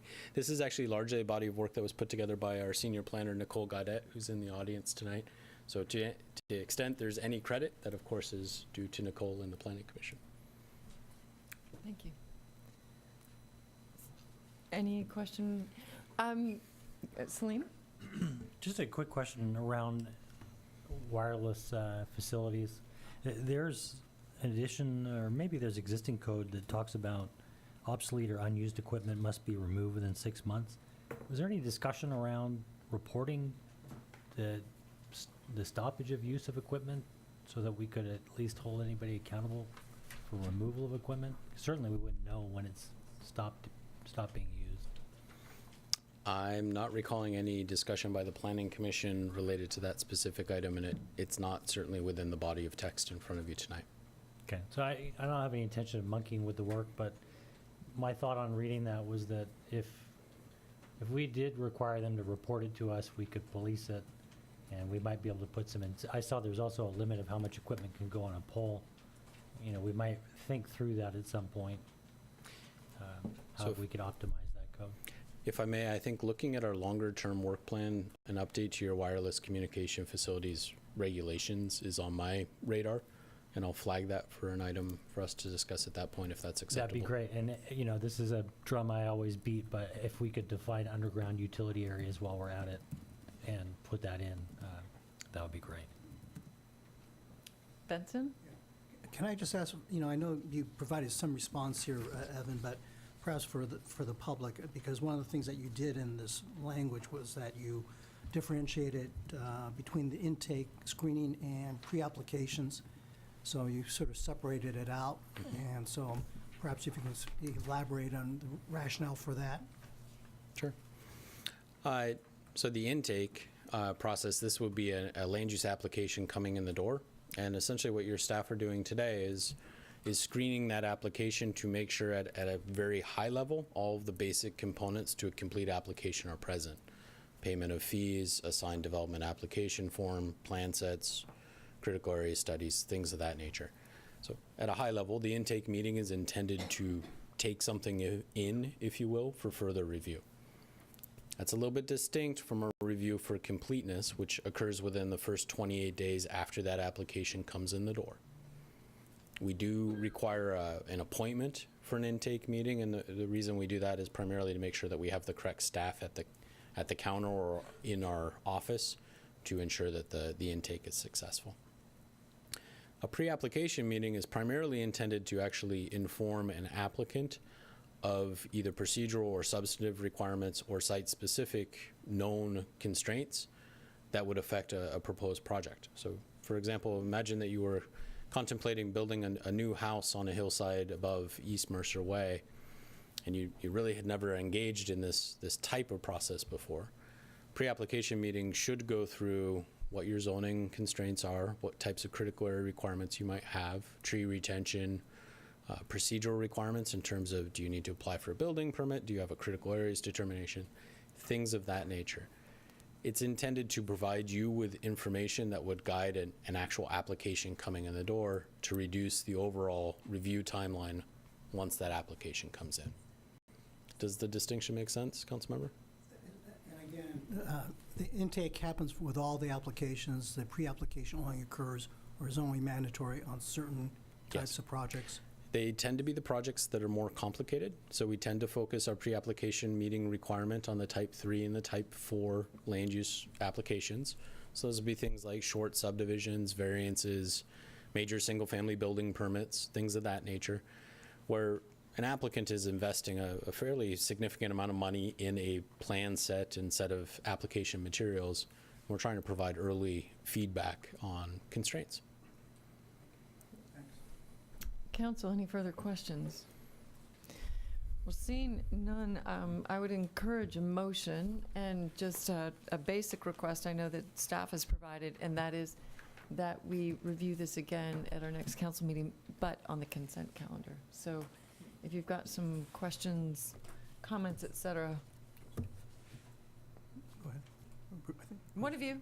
Let me just ask, though, the way you ordered things there, evidence that you're looking for the feedback on the Exhibit 2, and then Exhibit 2 would be part of the motion, would it not? And Hey, I honestly, you may provide me with informal feedback, and I will incorporate this into your second reading material, or you can incorporate it into your motion. Either would suit staff in this regard. I just wanted to make sure, Councilmember, if I may, that it was addressed tonight, so I prepare the correct materials for you for September 17th. So surfacing, basically, you wanted to make sure that it, amongst all the 81 pages, was surfaced. Because this is brand new compared to the rest of the Planning Commission reviewed material. Yes. All right, well, I'll say I'd move to set ordinance number 18-08 for second reading and adoption on September 18, 2018. Second. Council, any discussion? What if I could speak to it for just a moment? Yeah.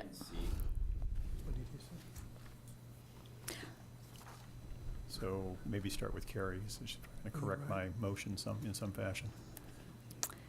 Apologies, but the motion does incorrectly reference September 18th, and that meeting's been moved to the 17th. Okay, so we need to, Thank you. it's So- sort of an administrative error. We can assume that that's amended to September 17th? And the correct Okay, and then the ordinance number. ordinance number should be 18C08. I apologize for the two Boy, I errors. just said that all wrong. I typed it And wrong all I for was you. doing was reading. I apologize, Councilmember. All right. So with those corrections, I would only speak to this briefly to say, I too would echo thanks to staff and to the Planning Commission for their work on this. This is an effort to streamline the rules, to make rules easier for those who need to work through city, any kind of process for a project that they're doing, more easily understood and followed through, such that they don't get surprised, and such that it makes it easier for staff to administer the requirements. So this isn't about changing the rules, it's just about cleaning them up and making them more readily interpretable by the public, and so I'm fully in support of this. Council, any additional comments? Tom? I don't think I support Amendment 2, and the reason I've got a wiggle room in there is because Do you mean Exhibit 2? Exhibit 2, thank you. 18C, 18, the dates, and now Exhibit 2. I like to process things and read and understand the material, and I got a lot of this stuff late. I haven't even gotten through Benson's email, and I appreciate the study session, but that was cut short. And there's some technical nuances of what's in here that I want to better understand. So I don't feel comfortable supporting a motion for this. I think, Bruce, you were making a motion. I don't know if there was actually a second. But I don't support the amendment portion of this. And I think one of the things that you said, I wrote it down, I don't know where I put my Post-it note, but you said thoughtful analysis can take quite some time. And I want to take my time and be thoughtful on this particular amendment. So I like it the way it was without the add-on, and I feel comfortable with that, but I don't support the add-on. It's just for, we're only agreeing to a second reading, though. That's what the vote is on. This moves it forward to a second reading. And, So I think it moves it forward to a second reading. It doesn't move it to adoption. However, if I may, what I'm hearing is that you want more time to consider Exhibit 2 and understand in more nuance. Do you have any guidance that you can provide for Evan, the Planning Commission staff, that would enable them to facilitate that process? Or it's just sort of a gut instinct right now, and it's mostly me being nervous that I don't understand all the technical details, and so much came in so late in the game. I feel like I'm kind of being rushed to support a second reading, and I don't know that I support that direction. So after I have a day or two to read everything that came in today, I did read the packet over the weekend, but there's just, I can't give them anything else other than it's gut instinct at this point. So I didn't even get a chance to read that email that you were referring to. I scanned it while we were in here, and obviously there's at least one individual that has a strong opinion, which I would like to better understand. And you know, there are 3 or 4 of these on the docket tonight, so it's a lot to absorb. Evan and then Dave? So, Mayor, council members, certainly if you have questions related to the specific amendment, Exhibit 2 or otherwise, I would encourage you to reach out, and I'm happy to chat offline or with the city attorney if you'd like the legal input. The intent was not to spring it on you this evening. It was provide additional context to Exhibit 2, which was in your packet. So my apologies if it felt like a surprise. Dave? We have a first and a second.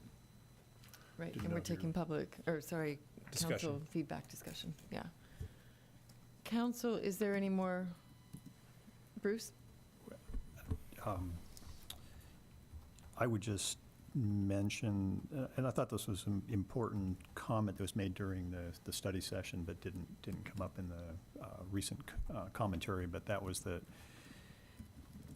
Amendment or Exhibit 2 was intended, if I understood correctly, Evan, you'll correct me if I'm wrong, to codify current practice and a practice that's been in place for some time, and also practice that has been standard in other cities that you've worked in. So while I wouldn't want anyone to feel something had been sprung on them, this I think was not the intent, was my impression of what was being done here, and that this was really more just to clarify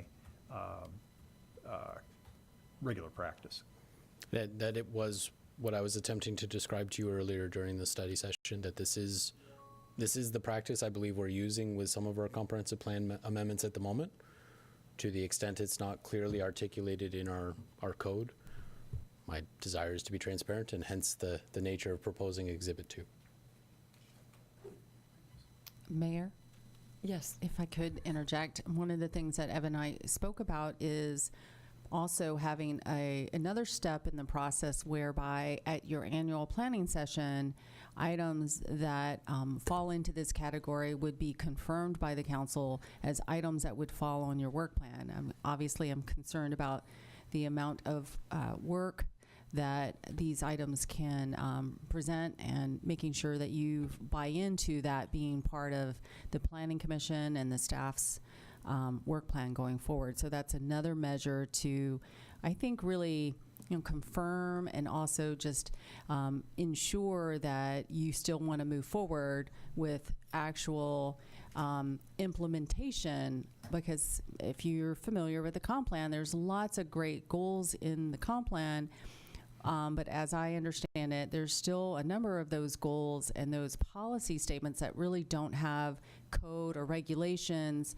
that would actually execute on that goal. So I think this is an attempt for us to kind of be a little more systematic about that. But again, I want to go through this process where every year you're authorizing that and really identifying it as part of the work plan. Benson.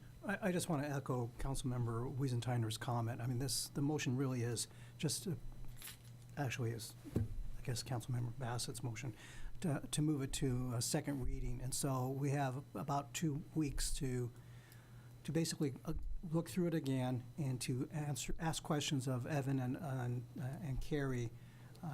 It is a large body of work that has been done, so I appreciate the need to go through it thoroughly, but I think there is time, and we are just pushing it to a second reading.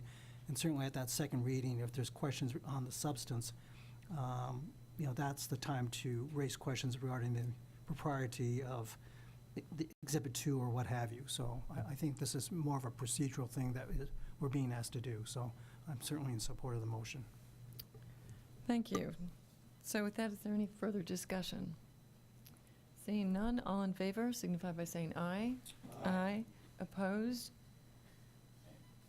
So motion passes, and it will be before us for a second reading on September 17th. Mayor Bertlin, if I could just clarify who made the second. The original second, I believe, was Benson. All right, that's what I had. Thank you. Thanks. So our next item of regular business is Agenda Bill 5452, Planning Commission's recommendations for code compliance code amendments, first reading. And with that, we welcome Development Services Group Ombudsman or Ombudsperson and Administrative Services Manager Allison Bungor. Hello, thank you. Just give me one moment to get my presentation up.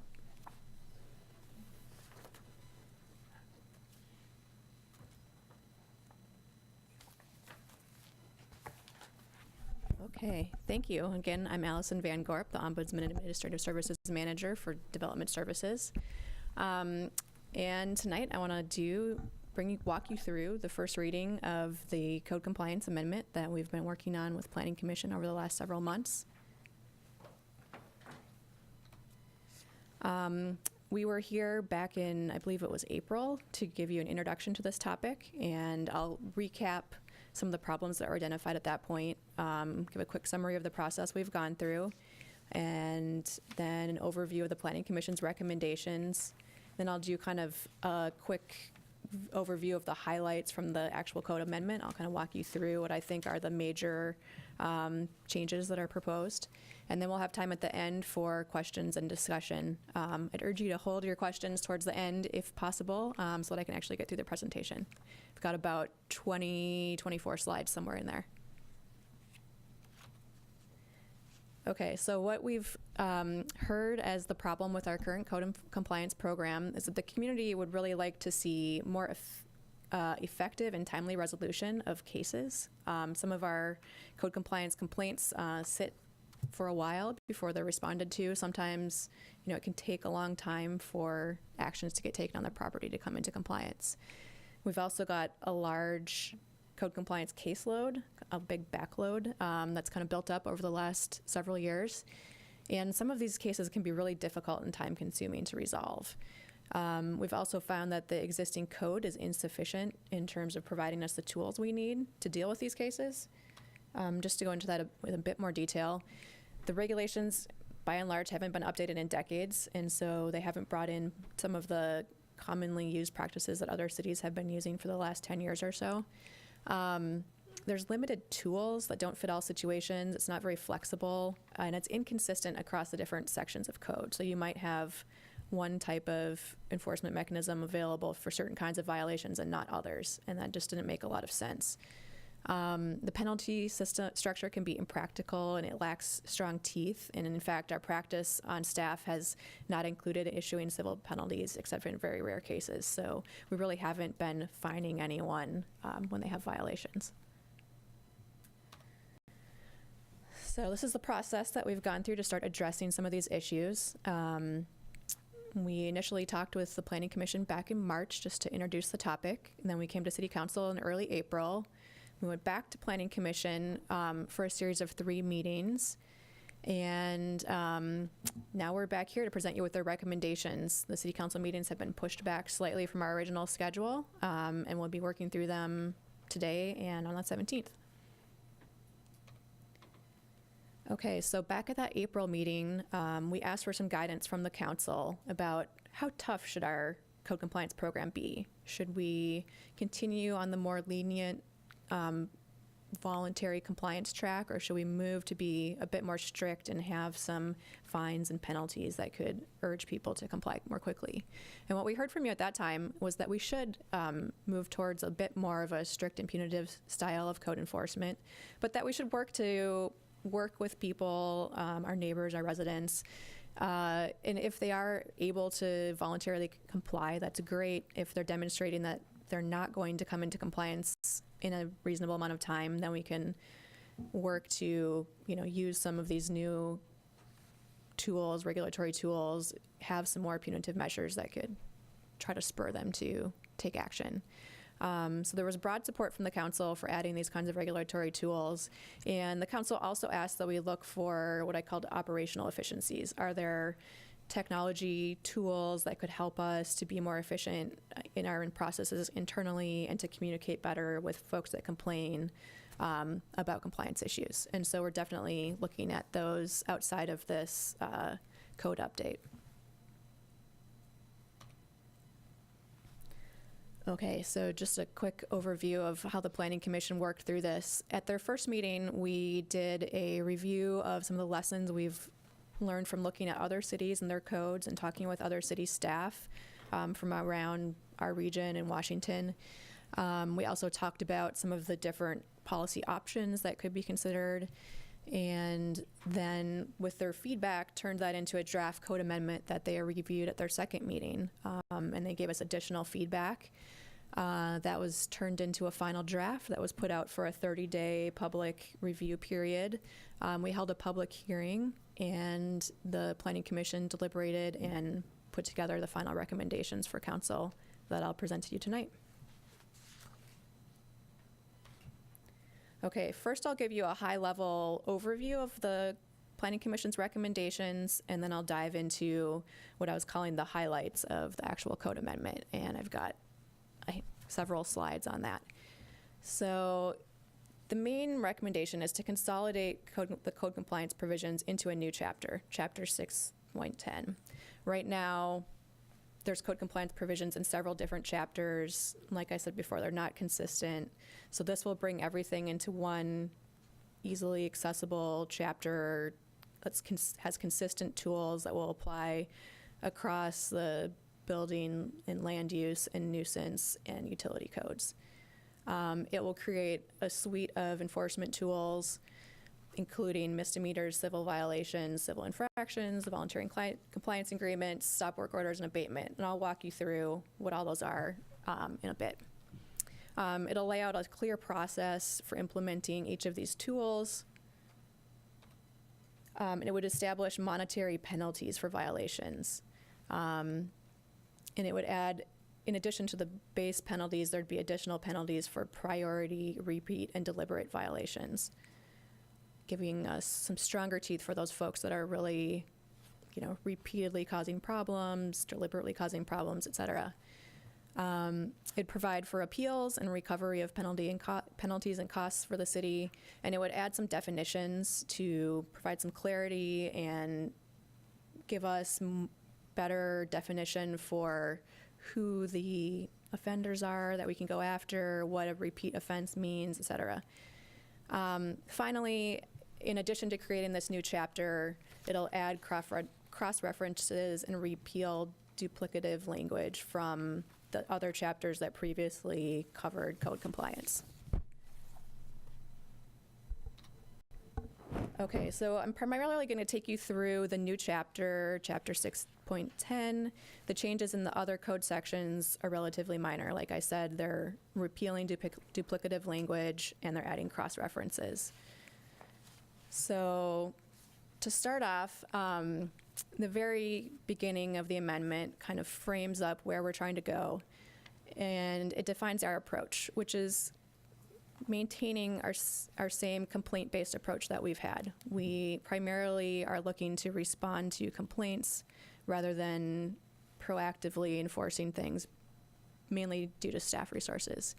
It also lays out an incremental approach. So the intention there is directly based on the feedback we had from council early on, which is we want to work incrementally with people. If there's a way to work with them on voluntary compliance from the start, that's the approach we want to take. If we see that that's not feasible, they're not willing to voluntarily comply, then we can move into some of the other tools that are provided in the code. We've also added some descriptive language in this section of the code that lays out the roles and the process at a high level. This isn't something that you always would see in code language and regulatory language, but we felt it was important to provide some transparency around how we will be implementing this code. This could have been kept as kind of a procedure, a staff procedure that's not in the regulations, but we felt it provided a good overview for residents, for folks to see how this process is actually going to work and who's responsible for what. Finally, this section says that the director may decide to take no further action on some complaints. For example, if no violation exists, if an issue is civil in nature, thus it's not regulated by the city, and for de minimis violations, which would be things that are very small in nature, perhaps a fence that is 1 or 2 inches taller than what's allowed, for example, and frivolous or excessive complaints, which we'll talk about in the definitions section at the end. These are cases where you might have sort of a harassment situation going on where neighbors are feuding or one person's continuously reporting something on their neighbor's property.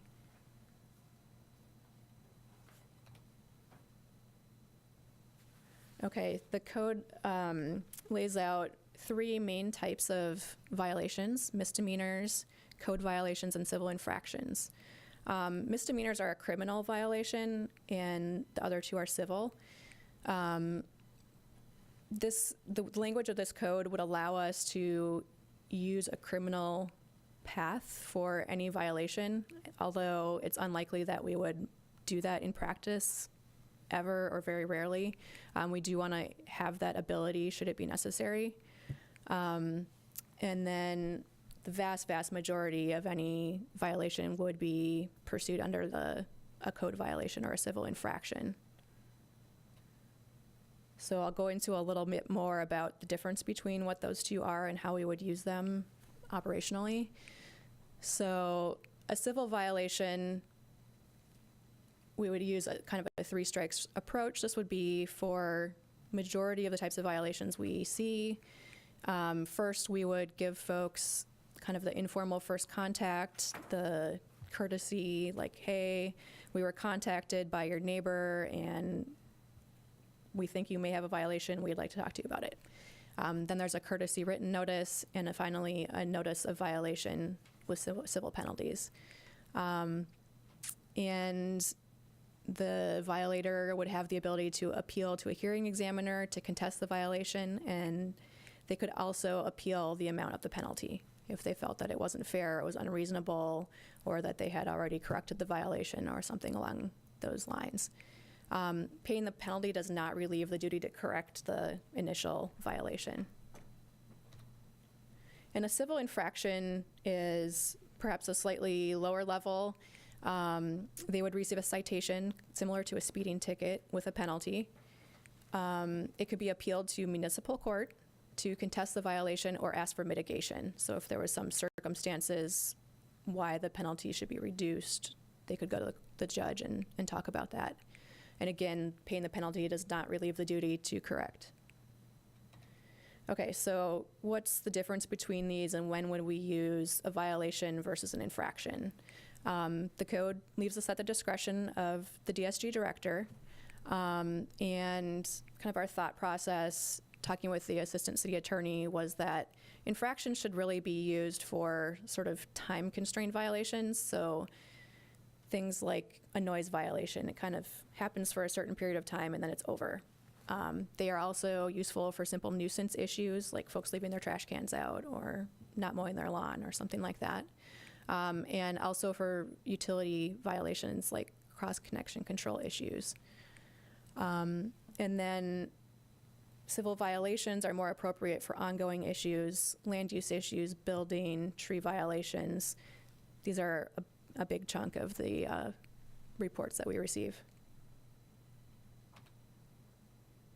So the fines that are established in the draft are here. For infractions, a first offense is $125, and for a second offense, it's $250.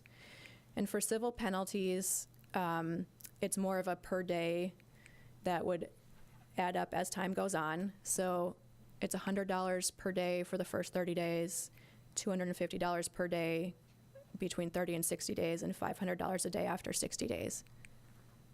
And so those can accrue. In addition, we laid out some priority violations. The Planning Commission felt that these were of greater importance to the city and should have potentially larger fines because of the impact they have on the community and the environment. So removal of trees and ecological damage in violation of our critical areas code, failure to meet stormwater and erosion control requirements, failure to meet fat, oil, and grease discharge requirements, and violations of stop work orders or voluntary compliance agreements are subject to these larger fines. Tree violations are triple damages, triple the value of the tree. The others have a range, and there's some language in the code defining how the director could determine where in that range the penalty should fall. And it's based on 3 factors: the significance and severity of the violation and its impact on the public and the environment, the difficulty and time involved in resolving the violation and mitigating or remediating the area, and the resulting economic benefit and savings of construction costs realized by the person responsible for the violation. So these are kind of the ill-gotten rewards that the person received by doing this violation. So those are the factors that would be considered when we set a penalty within that 0 to 25,000 or 0 to 10,000 range. There's a few other penalties that are also defined. So repeat violations, which could be either the same violation on different properties owned by the same person, or different violations on a single property. They have multiple things happening over time, and these are within a 3-year period. That would result in double penalties.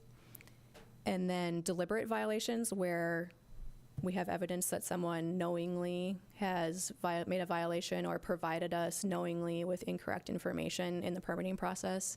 That could also be subject to double penalties. And then on the other hand, if someone enters into a voluntary compliance agreement, the director would have discretion to reduce the penalties as an incentive for them to come into compliance on a voluntary basis. So this is just a quick point by point of some of the other enforcement tools that are also here.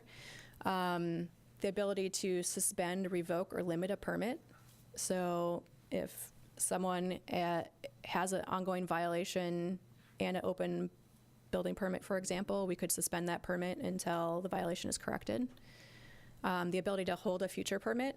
So if someone has an open code violation and they come in for a permit on a related issue, we could say we're not going to issue that new building permit until you resolve this code violation.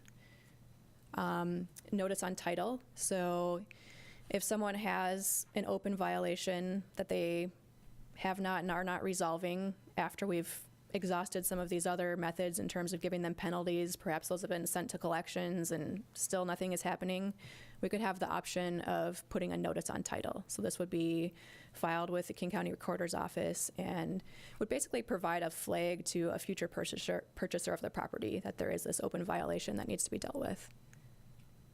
Voluntary compliance agreements, I'll talk about that a bit more in a second. And then stop work orders and abatement, which are things, existing provisions where we can stop work if there's a violation on an active construction site.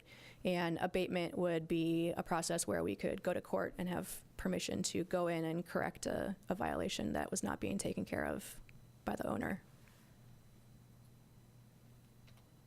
Okay, so I wanted to talk really quickly about voluntary compliance agreements. This is a tool that's used in several other cities in our area. And in talking with some of those staff, we learned that it's really most effective when used as sort of an incentive to get people to come into compliance voluntarily. If they were subject to some large fines or accrued fines, this would be a way the director could waive some or all of those fines if they agree to a series of provisions. So it would be a written contract between the city and the responsible party. They would agree to abate the violation by taking some clearly defined actions within a specified time frame. They'd authorize right of entry for the city to inspect the work. They'd waive the right to appeal, and they would allow the city to place a lien on the property if the terms of the agreement were not met and the penalties and costs were not paid.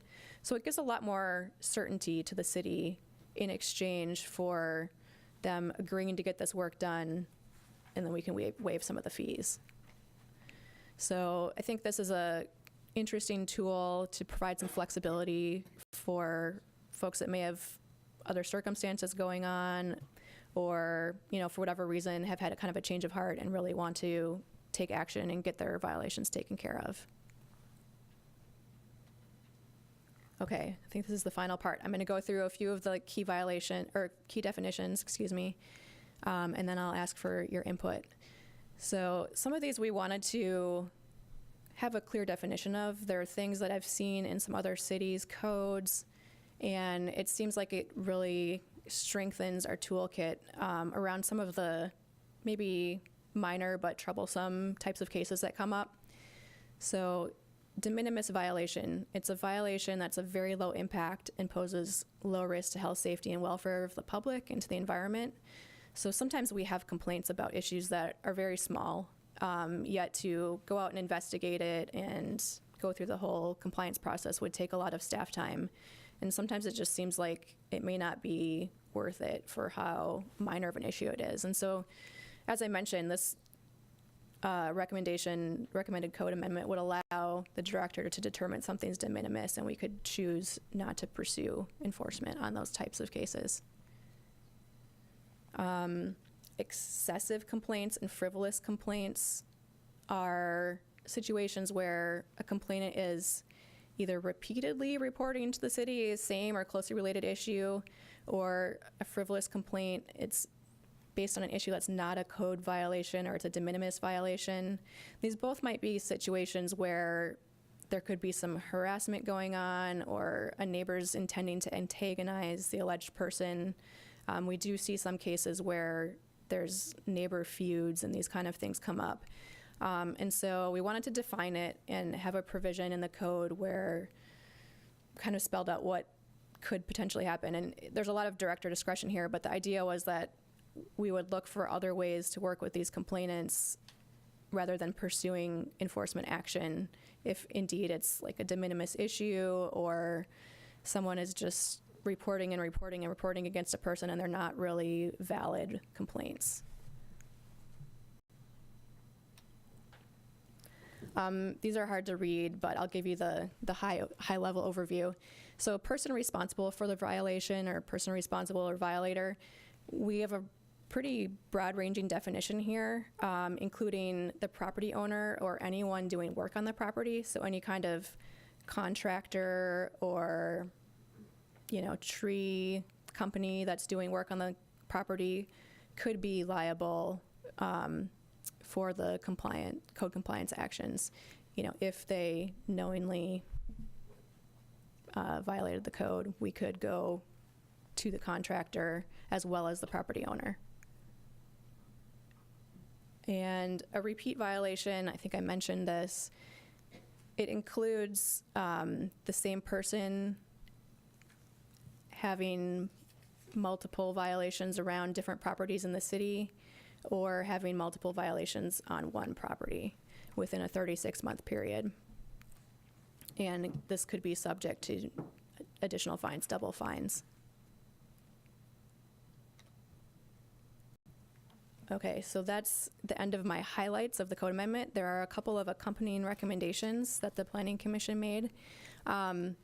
First, they recommended, and the staff definitely agrees with this one, of we should do some kind of effectiveness review within 2 to 3 years to determine if the code helped to better manage the caseload, and if it improved overall code compliance in the city. So overall, are we seeing fewer reports of code compliance complaints, and are things looking more shipshape in terms of construction projects and residential properties being in compliance? There was a larger discussion with Planning Commission around kind of how our operating procedures will work in terms of how we prioritize cases and how we respond to compliance requests. And we determined that we should clarify some operating procedures internally, including setting target times for the amount of time it should take to respond to a compliance request. Kind of the initial contact back to the person, and then any additional feedback that we can give them about what's happening with the process, that we should have some target times for those communications, and that we should track it against the actual times so that when we do this effectiveness review, we can see how we're doing. One more staff recommendation is that we add to the DSG work plan updating the animal and nuisance codes. These codes are related to code compliance closely and are pretty outdated as well, and could really use some modernizing, some clarity, and better align them with the zoning and code compliance codes, since they've both been updated recently, or will be updated soon. Okay, with that, I'd like to ask for your feedback. Any questions, comments? Did I miss anything? Okay, Dave, then Tom.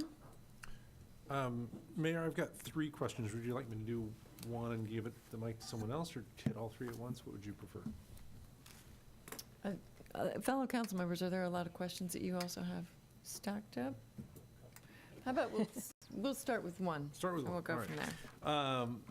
So the first one is, I really like thank you all for doing this, by the way, because we harken back to last winter where we were so agitated about we've made all this new code and it's impossible to now enforce it, so thank you for this. It does feel pretty heavy duty when you see it in codified, right?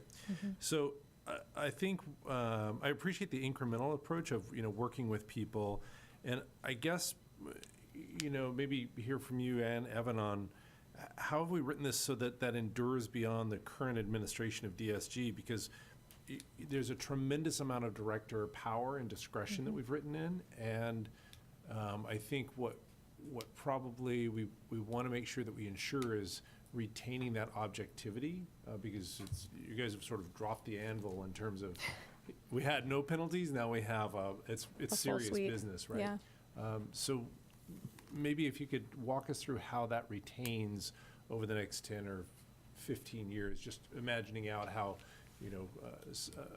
an administration within DSG who is not as thoughtful about working with people as the framers of this, you all have been. How does that look? I mean, I think part of that is expressed in that initial section where we kind of lay out our intention to have an incremental approach and to work with folks. I think the other piece of that lies with the piece that we talked with Planning Commission about in terms of developing our procedures, having a SOP, scope of procedure document that we use internally to lay out the way that we work with complainants and with potential responsible parties. But I think I think that lays out the procedure and gives us a good internal manual that staff can use in terms of how we do this work, how we're expected to work with folks in the community. But there is always sort of a cultural shift if you have a new director or new city manager and new council, et cetera. So I think it's something that can evolve over time as that happens. I think these internal procedures can be updated. Okay. Yes. Councilmember, I'll echo everything Allison said. It is baked into your code, both in the purpose section and in the guide section, if you will. Long term, there are two typical philosophic approaches on this kind of thing with code compliance. Again, be transparent and say it up front, or don't.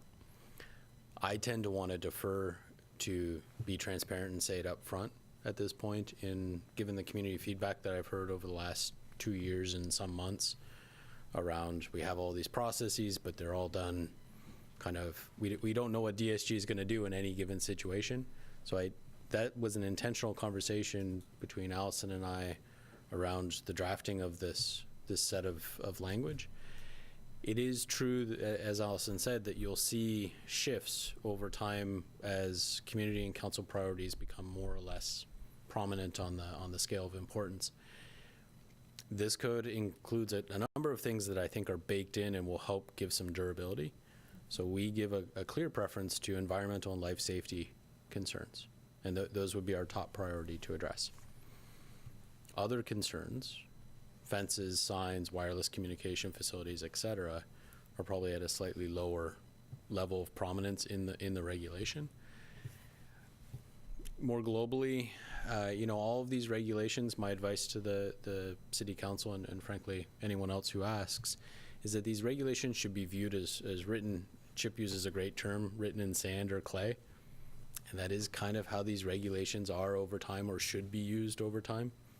You should look at them periodically. Are they achieving the effect that you want to see on Mercer Island? Thanks. Great. So next we have Tom, then Benson, then Bruce, then Dave again. Okay. First of all, thank you so much. It says in here that this went back to last year in the residential standards, but I remember bringing this up back in 2014 when I noticed a certain water feature disappeared from one of our larger buildings. So very much a fan of this. I don't think it's heavy-handed at all. I think we need something as a basis to start from, and I think it's great. I do, piggybacking on a little bit of what Councilmember Wiesentiner said, anything you can take out of the process around director discretion, just a rule's a rule. And I'm not sure if I picked up on the same thing that Dave did, but there was a slide there that said violation or infraction, and then the first thing was like director discretion. And I wouldn't want somebody to come back and say, well, Evan just doesn't like me, so he's taking it out on me, and this isn't consistent. And I'm not sure that's what you intended to convey, but that's kind of the way that I processed it too. My question, though, is the fine portion where it said that there's a running daily fine. Does that accrual of the fines stop when a citizen or whoever's in violation starts to show that they're taking steps to be compliant?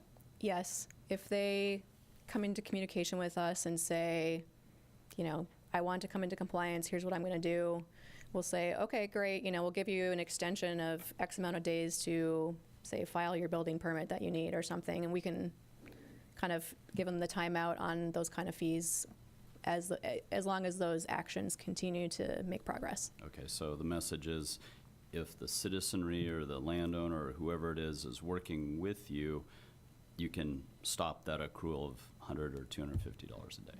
Mm-hmm. We're fortunate we do have the chair of the Planning Commission with us tonight, so he may on occasion be able to provide some additional commentary or feedback. And so, Dan, do you want to introduce yourself and then? Certainly. Dan Hubble, chair of the Planning Commission here on Mercer Island. If I might, Councilmember Acker, address the concern you had around discretion and just our thinking around the way that we articulated it in the code that you see in front of you.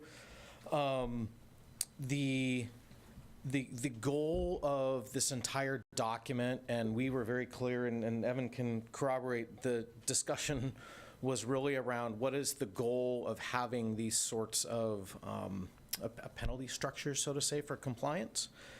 And in the end, compliance is the end goal. And so the way that we've actually written these is that where discretion is allowed is when the achievement of compliance can be brought forth. So it's not designed to be penalizing for the sake of the penalty. The penalty is to be an incentive to achieve compliance. And if that can be done through a mechanism like a voluntary compliance agreement or other things, the idea is the discretion is if you're operating in good faith. I'll use the example earlier in the meeting that you made of someone being on vacation for a month. And it would be possible that they could get a violation notice because something was improperly, a maintenance worker came and did something to their house while they were gone for the summer. And the notice came, it's been 30 days, now 60 days, and all of a sudden they have $5,000 worth of fines. If they could illustrate to the director or anybody saying, hey, I'm happy to comply, I didn't know there was a problem, but I was gone, and they can substantiate that, we should give that authority because the goal is compliance, the goal is not penalization. So that's the way that we tried to articulate this. So if you find something in the language that doesn't reflect that, I would suggest looking at tweaking it that way, but not removing the discretion language per se. Thank you. Yeah. Benson, then Bruce, then Dave. I'm going to stay on the discretion issue. I guess when I read it, I also had mixed feelings. I mean, I like the idea that the director has discretion because he or she can fashion some sort of resolution to a particular set of facts. On the other hand, I was concerned about the degree of discretion and whether or not it might subject the city to potential claims by individuals who are in the similar situations who receive disparate treatment. So maybe this question is really directed at the city attorney. I realize that there's, when you're dealing with administrative matters, there's a lot of discretion, a lot of leeway or at least some flexibility that the city has, but I'm just concerned about a director who is, and I'm not suggesting that Evan or the director would ever abuse their discretion, but I'm just concerned about individuals who are in a similar situation receiving different treatment. So. Thank you, Councilmember Wong. I do understand your question, and based on how you framed it, I just want to reiterate for the council and the public that there's ongoing continuous interaction and check-ins between the Development Services Group staff and the City Attorney's Office. And so, just to give everyone some assurance that the discretion is not unfettered, and there's check-ins. And so, for example, the situation that you're describing where there's disparate treatment, especially if it was based on an unlawful reason, that's something that we would obviously catch internally and would not allow to persist. That said, we would definitely, that would be our goal. There's an appeal opportunity in the code as well to the hearing examiner. And so, typically at that administrative level, we are trying to resolve things at the lowest level. If I saw evidence that that type of a claim of disparate treatment was substantiated, obviously that's something that we would handle right away. And so I just want to give assurances to everyone that that's not the type of treatment that would be condoned or tolerated or perpetuated through this type of code. Great, thank you. Bruce. And then Dave. I'm on page 7, page 11 of, I guess, number down at the bottom, under priority violations, and looking at the violation being damage or removal of trees in violation of Chapter 19.10.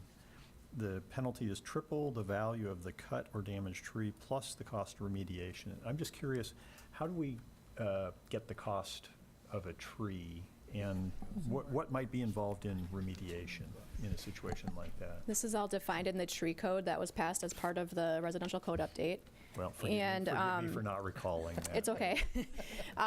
There is a method that's defined by the International Society of Arboriculture around how to assess the value of the tree and that's what you'd have to hire a qualified professional to make that assessment and provide the value.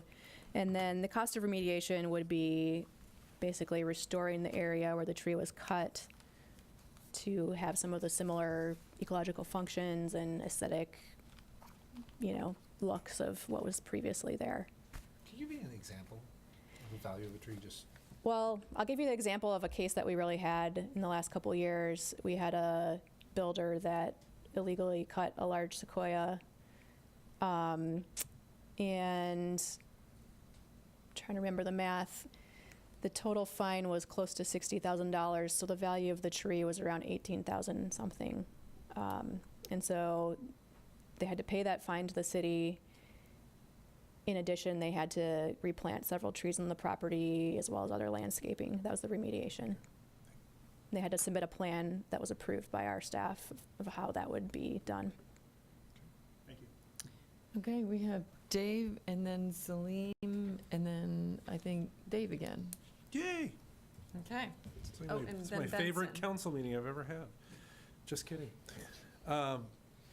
This may be a question for the city manager. Is it possible that the fine penalty proceeds be routed to the general fund rather than to DSG to eliminate any appearance of penalties being used as a revenue source for DSG? Yes, I believe you can definitely earmark that. Okay. And we can, My understanding is that they would go to the general fund. Yeah. Yeah. But it might be helpful to understand how much has actually in the past gone there and. Yeah, I mean, other than that tree example, we really haven't done any penalties in the past. Which is why you're here, right? Yeah. Yeah. But that's a good point. You don't want to, these penalties are such that they're pretty severe. I mean, they're intended to really get your attention so you can comply. Mm-hmm. Okay, great. We have Salim, Dave, Benson. I'm going to put myself on the list, and Bruce. Oh boy, big one. So I want to thank you for the work. Obviously, it's nice to have a chapter where you can say to a citizen or anybody that needs to know it, here's all of it. It's all together. The question I would ask is really around the citizen survey. So we know that in this area, the city is really challenged with the public perception that anything above average is being done in this area. So while there's discretion, and I see that you have maybe a full toolbox of what you need to go implement code compliance in a way that you think moves the puck, I would ask the city manager, if this goes into effect September 22nd, by the time we run the citizen survey next year, do you expect to see material results in moving the citizen response upward in the spectrum? I love that question. It's a great, it's a great question to determine if you're actually going to see some real change in that survey results. As you recall, we didn't rate so well. And when I meet with residents for various concerns, some of which are code enforcement in particular, there is this impression or discomfort, if you will, that residents have to notify the city about a potential violation. Residents don't like doing that, but the reality is we don't know about it. We can't, we need the resident to inquire and make that inquiry of city staff. We have one code enforcement officer, and half of their time is devoted to new development and the other half devoted to current development. So but I do believe there is a need on our part to educate and inform our community about how it works. But I know it's not comfortable for residents, but we don't have a team. I worked for a city where we did have a team that actively, part of their job was to monitor the city and actually be proactive in looking for code enforcement violations. We don't have that approach. It is a complaint-based approach. I know our residents aren't fans of that, but this is what we can manage to afford. I do think for those residents in particular, I think I see this code as really helping those residents that have to suffer with a neighbor that's completely unwilling, and we know there are those examples that exist, completely unwilling to comply.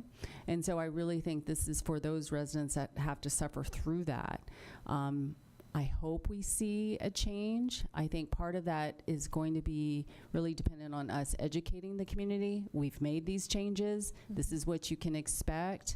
But to also let them know that we are counting on our community to notify us and let us know if they believe a tree has been cut that shouldn't be cut. Because again, we don't have video surveillance on every corner. We really need to be notified before we can act on it. But I hope to see that improvement. Yeah. Thanks for that. Okay, we have Dave, Benson, myself, Bruce, and Tom. This is maybe a wishful question that I think I know the answer to, but everybody's going to want to ask it. They just won't. On excessive or frivolous, what about there are some citizens who are excessively and frivolously making all kinds of complaints to the city every day about all kinds of issues. Does the new code cover that kind of inbound complaint? This would just relate to code compliance issues. I know that some of those kind of situations relate to policy issues and other. But if I call you every day and say I want to complain about the highway noise or my neighbor's noise or some other code violation across town or something that is related to code, is there a penalty against me as the compulsive complainant? No, I mean, basically all this says is that the city could sort of label you as the excessive complainer and say, okay, we've noticed that you've made all these complaints that are perhaps frivolous or unfounded, and we're going to choose to limit our communication with you on these specific issues that you've repeatedly complained about, and we've found that they're unfounded. Right. It's funny. We'll still listen to you if you have a separate new complaint. We'll look into that and see if it's valid or not. Right, okay. It's funny, but it's not, because we're in a time where we're trying to do cost containment. This is tremendous amount of staff hours go into very few, very small number of citizens that are vociferous about the things that they're worried about. Thank you. Great. Okay, Benson. You know, I know that part of compliance means or includes the city recovering its costs and, cost and penalties, I guess. So one question I have, and it's also maybe directed at the city attorney as well, but as far as clarification, I note that this is in page 8 on basically lines 18 and 19, but basically if the city wants to enter somebody's property, that person says no, then the city retains the right, of course, to go to court and get a search warrant or some sort of warrant. My question is simply this, and that is, if that happens, is the city looking for that person to reimburse the city for its cost of going to court to get a warrant? We may. Well, I guess I have a little trouble with that, only in the sense that that person's exercising his or her rights by not allowing the city to come voluntarily onto their property. And they certainly can do that, but if we have to go to the court and we meet the test for obtaining a warrant, and then we go and again, this is all to achieve compliance, and if we find that, there was a violation and we continue to have to act on that particular case, as part of, in the end, the ultimate cost the city's seeking to recover, that could be included. And again, that person could appeal that and try to challenge that, but it could be part of our costs that we seek to recover. But if I could add, this program is not intended to seek cost recovery. This is a tax-funded program by the general fund. So in other words, these fines, all of that, it's not pegged to cost. It really is a penalty. It's, again, intended to seek compliance. So I think what Carrie is alluding to is, you know, if there is this, the added measure of having to go to court, you may have to consider that. But for now, I guess I would argue, I believe this is really about seeking compliance, and it's not for cost recovery. Yeah, I just still trouble with the fact that the person may be exercising his or her rights by demanding that, you know, requiring the city to get a warrant. And they may end up being wrong, but still they're exercising their rights. So I have a little trouble with that, but unless...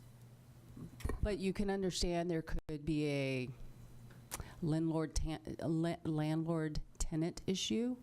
There could be, there could be times where a warrant could be necessary, and we're not getting the cooperation needed to rectify maybe a public health situation. I just kind of don't know.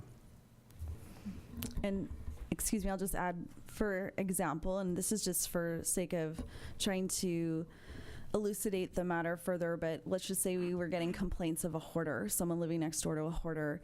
That can create a public safety issue. And so in a situation like that, if we had reason to believe that there was in fact a hoarder there, we would be trying to abate that situation and gaining access however we could in order to prevent it from escalating into a fire or other potential issue that could create a safety issue. But well, okay, I understand. I guess there is some discretion, I suppose, that the director has. Okay.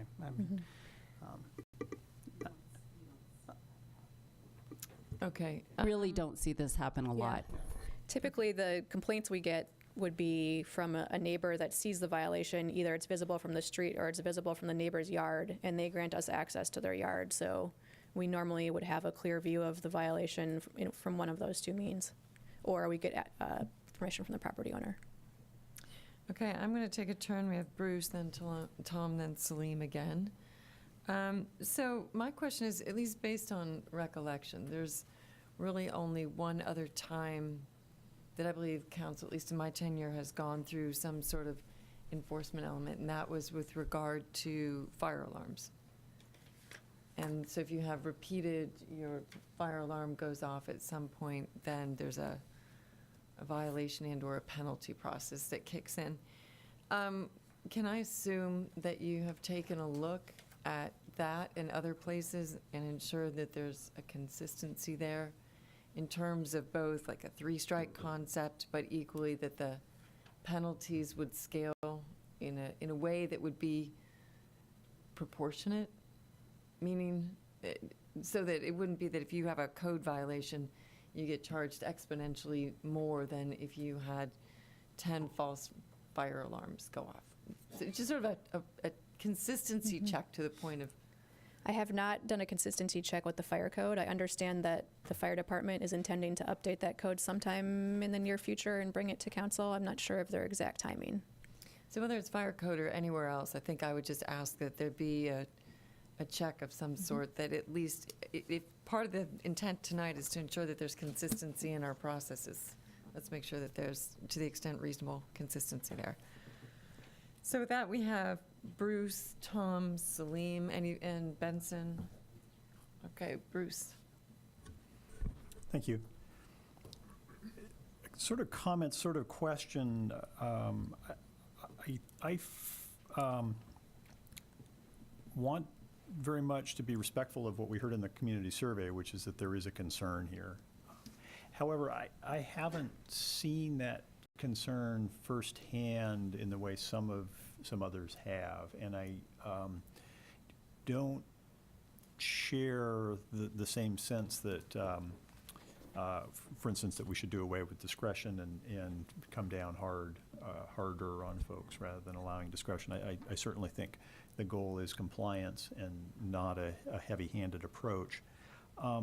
But to that end, I'm curious, in your comparison with other cities, where are we landing? Is this sort of in line with what others are doing, or are we becoming the sort of the military state here in terms of No, how I we're think this handling is bringing us kind of in accordance with what most cities in our area are doing. We looked closely at several other codes from this general, region, Issaquah, Shoreline, Sammamish, Burien, a few others.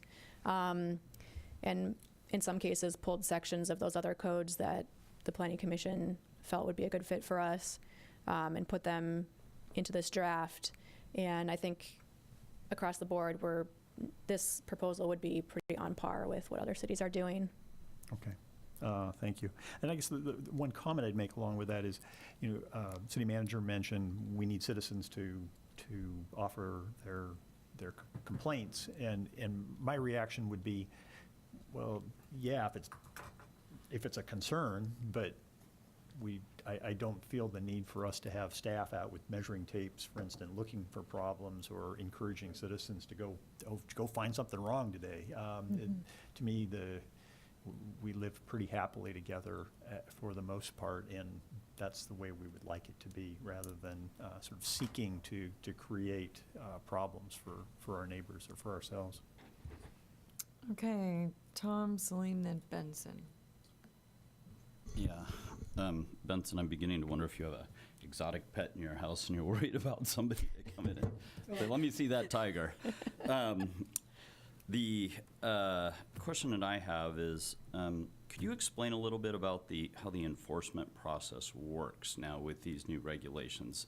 One of the challenges, and you and I have talked about this ad nauseum since 2014, but I complain, I'm a citizen. Water feature disappeared. It was part of the things that they agreed to. We don't have time to get out there.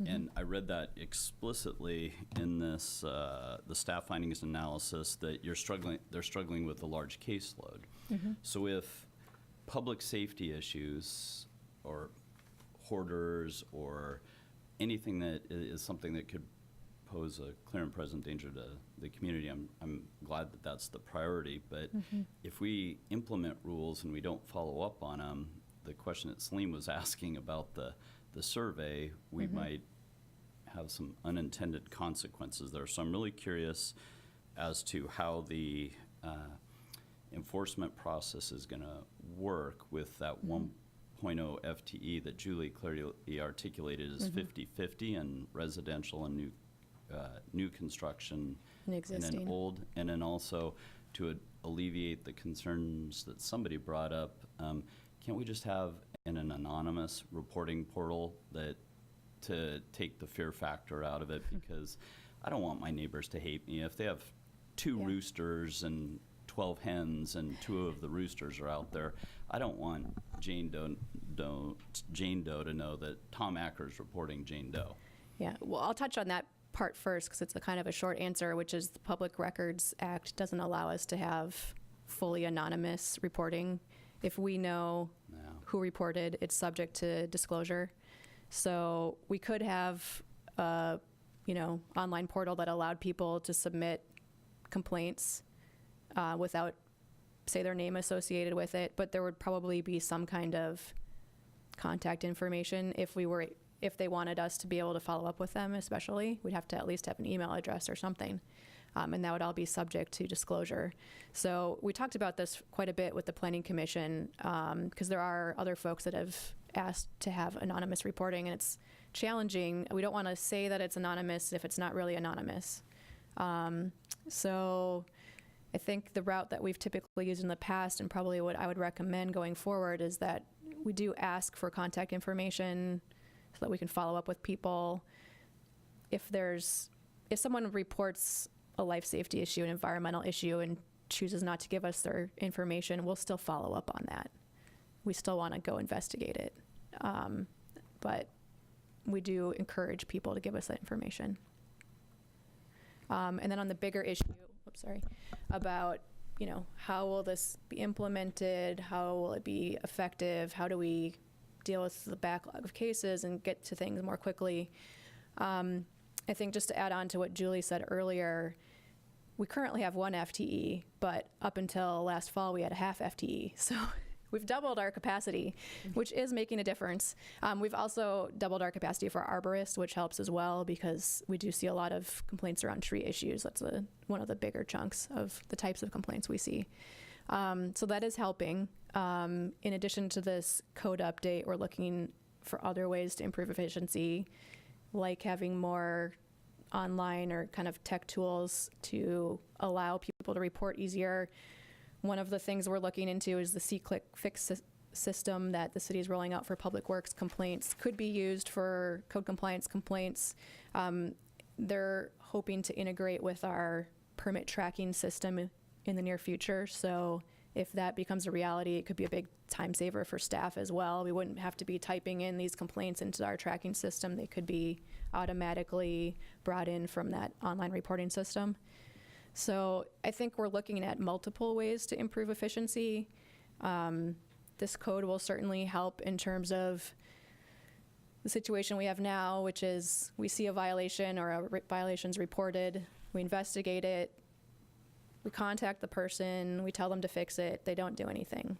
We bug them, a month or two later, tell them we really want you to fix this. Maybe we give them a more stern letter, yet they still do nothing. We have really no way to put some teeth into that. All we can do is keep sending them letters. What this will give us is the ability to say, okay, we gave you the warning letter, we gave you the violation letter. If you don't respond within 10 days, you're going to start accruing fees at $100 per day. And so what I'm hearing is the framework's there, the officer, I can't remember her Jimmy name. or Jimmy. Dana, yeah. Yeah, follows up. Do they hand that transaction at that point that they issue the citation over to the city attorney, or does Jimmy keep following? The code enforcement officers would stay as the prime point of contact. They'll be in close communication with the city attorney's office when we get to that point of a notice of violation and potentially fines coming online, to make sure that we have adequate documentation of the violation, sort of that all of our ducks are in a row in case it was appealed. Okay, thank you. Great. Salim, then Benson. I'm going to move this along a little bit. I'll say, just from my view, I hope that we take kind of a comprehensive effectiveness view of how we take this final step and implement it. Because again, going back to the citizen survey, to me, it's about moving the puck. And your toolbox has changed significantly enough that I know the puck is going to go one way or the other. I hope it goes up. I'd be shocked that it would go down. But that's really going to be, how does Julie implement that with DSG, code compliance? How do you guys on the ground implement it? How do you think through your backlog and decide, does it make sense to clear the backlog out, start fresh? But I trust that we as a policy level shouldn't be down at that level tinkering with the nuts and the bolts. So I'm going to move to set ordinance number 18C-06 to September 17, 2018 for second reading and adoption on the consent calendar. Second. Tom seconded it? Yeah. Okay, great. So it's been first and seconded. Salim, And I know Benson had a comment, so I don't want to cut him off.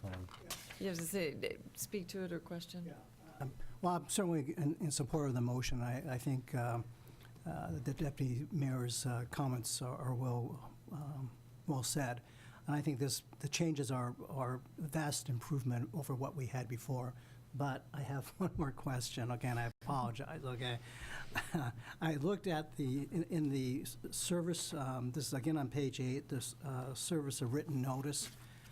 There's the ability, obviously, personal service on people who have violated. You're serving them a notice of violation. I think the only thing that sort of troubled me in this section was the option to go and serve these people at their place of work. And so I'm just going to raise that as a concern that I have. I didn't like it when I read it, and so again, I know the motion's it's been seconded, and I know it's just going to second reading. But I'm just on the record saying that I really don't like the idea that we can serve people at their place of work.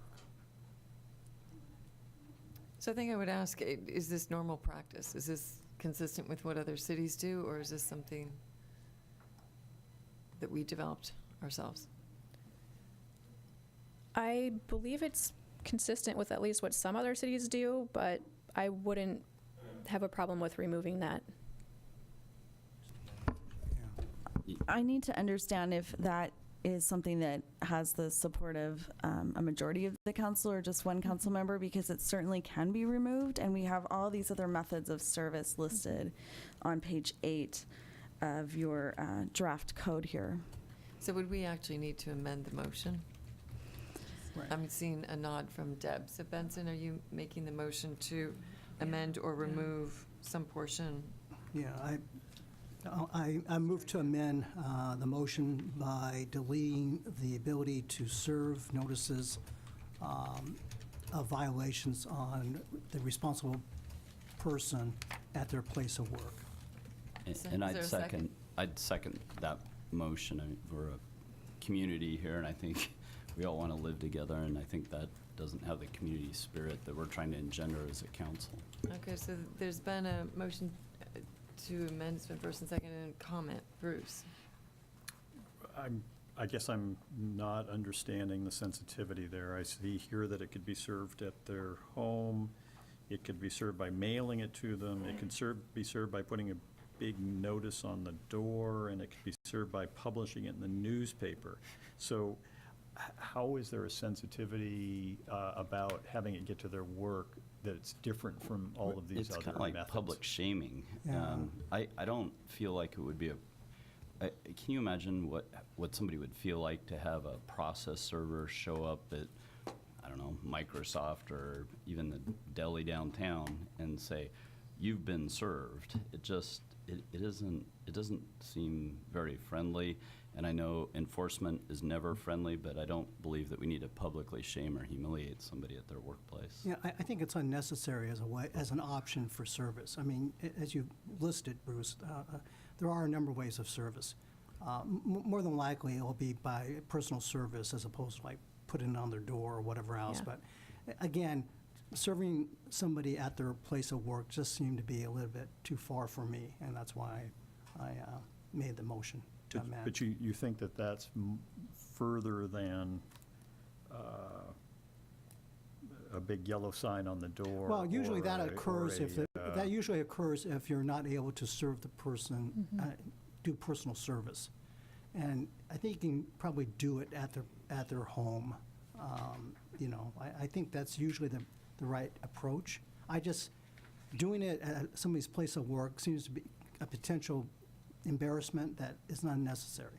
I'm going to ask a clarifying question, and that is there a consistent order by which one would try to serve somebody? I mean, Yes. So in other words, if you're ready to serve somebody, do you start at their place of work, or is there a de facto we will start via mail, then, so that by the time you get to work, it means you've utterly exhausted everything? Typically, we would serve it in person or by certified mail. And I think these other things would only come up if it wasn't possible to mail it to them, if we did not have a mailing address or did not know the owner. So the extent to which you'd exhausted all other more traditional methods? Correct. Okay. Council, are we ready to vote on the amendment? Or Wendy, you're smiling. Say it looks like there are all kinds of ways to serve somebody, including at home, through mail, through posting, by publication. I don't think this is a point that we need to belabor.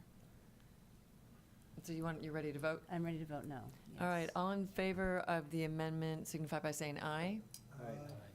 Opposed? Nay. Nay. All right, it is, I believe, Dave, you voted for, it passes 4-3. All right, so with that amendment, Deb, are you good? I would like to know who voted no, to be clear. And there was one other person, wasn't there? Councilmember Weicker. Okay, thank you. Okay.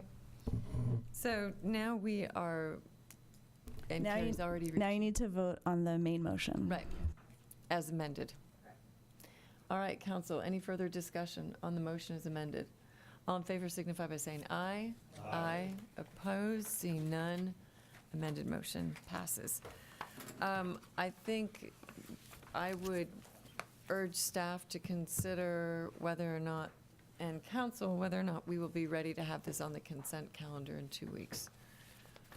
Because that is, One change to the motion. Yep, but it's also a reminder that things on the consent calendar can be pulled. So in other words, the net of it is, if you have additional questions or need for clarification, please get with staff in the next week. All right. So with that, we are now moving on to regular business agenda bill 5461, business license model ordinance code amendments, first reading. Welcome Assistant to the City Manager, Ali Speets. And thank you. Thank you, Commissioner. And Dan. It's quite a night. And as I say, and tomorrow night will be another. I heard they're selling tickets. Welcome, Ali. Hello.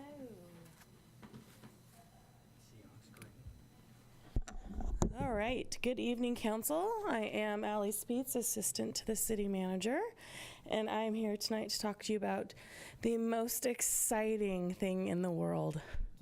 Business licensing. No.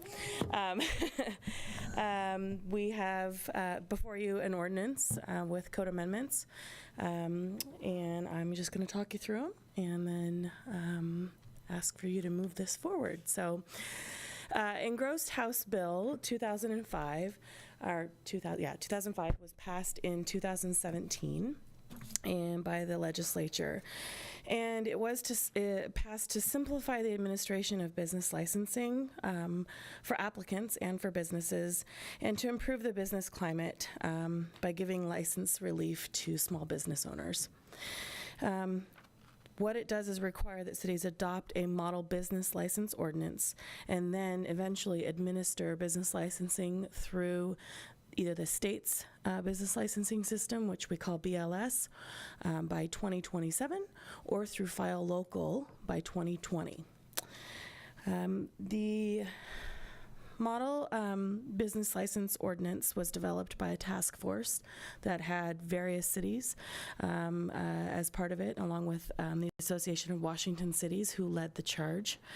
And so before you this evening is a proposed ordinance that contains amendments to Chapter 5.01 of the Mercer Island City Code, regarding business licensing that meets the new requirements of a uniform definition of engaging in business and the creation of a minimum threshold for a license fee. So the threshold exemption, what it does is it applies a minimum threshold of $2,000. Cities can make this higher if they choose. $2,000 per year for businesses that are not located in your city. So if I'm a business owner and I'm in Bellevue and I do business on Mercer Island, I have to have a business license with the city of Mercer Island. But if I make less than $2,000 in gross revenue, I do not have to pay the $30 fee. I just simply need to register with the city. Is that sorry, clarify, is that $2,000 that you make on Mercer Island, or $2,000 yes, in aggregate? Yeah, on Mercer Island. On Mercer Island, okay. Okay, so cities have the choice whether or not they want businesses who fall under this threshold to still register with the city or not. So we won't be able to charge a fee, but we could we would still have them register with us. There is there's a good reason to do that. That's just to kind of, you know, a business may go up to $2,500 one year. You know, we just keep them in our pool and we are then checking in with them annually. And this only applies to general business licenses, not any other regulatory licenses, and it doesn't apply to taxing. Let's see here. So what does this mean for Mercer Island?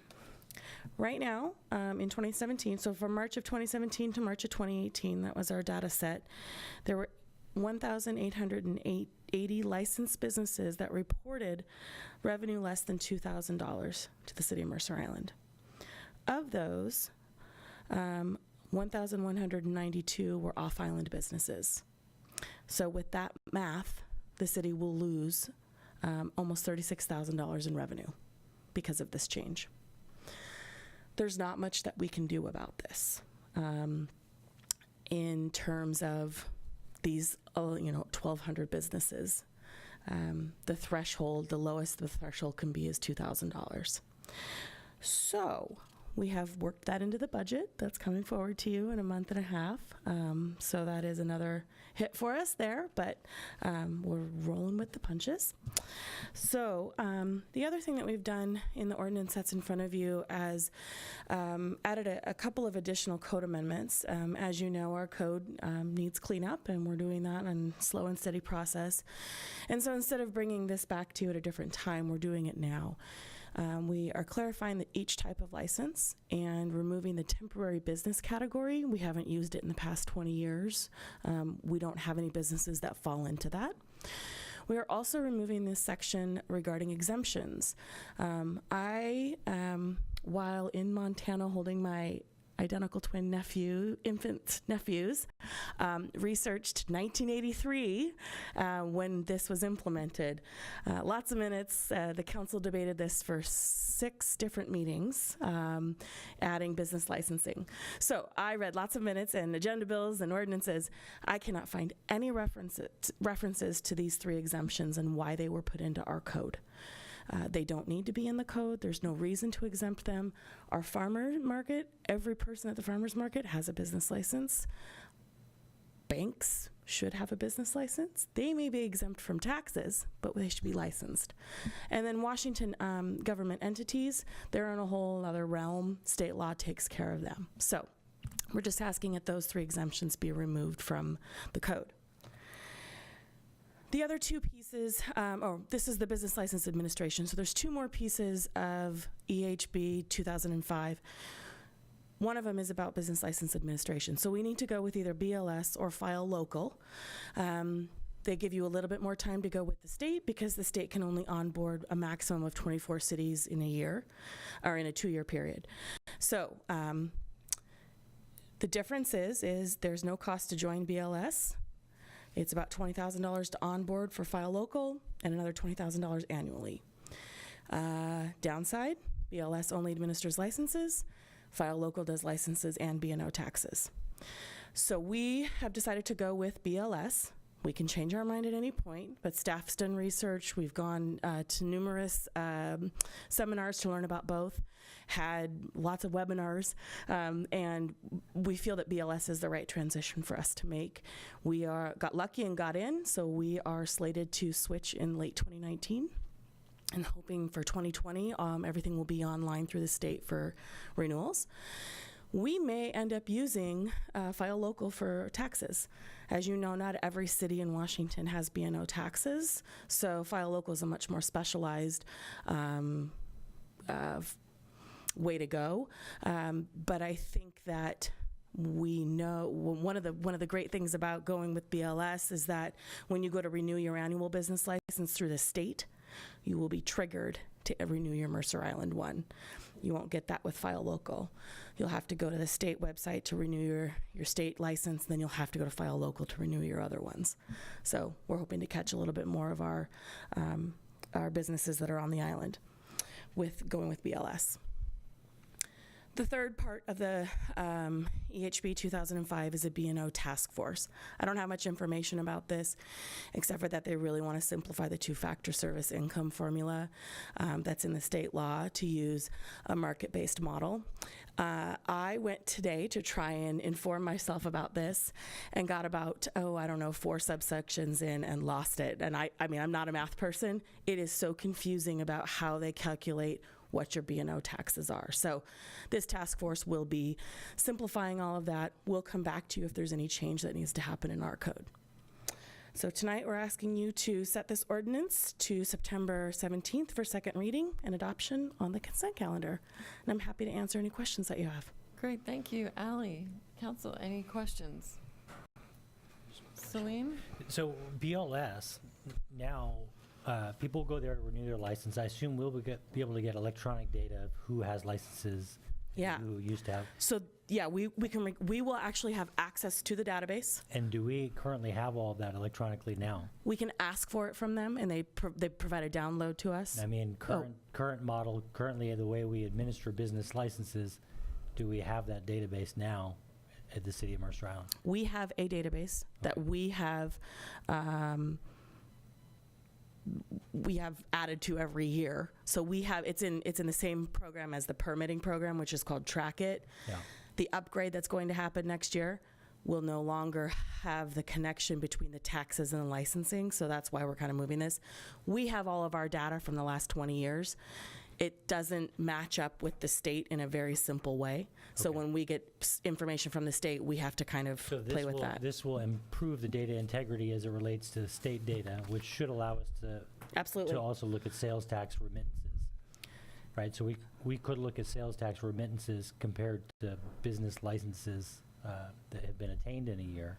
Do you mean sales tax or business and occupation tax? No, sales tax.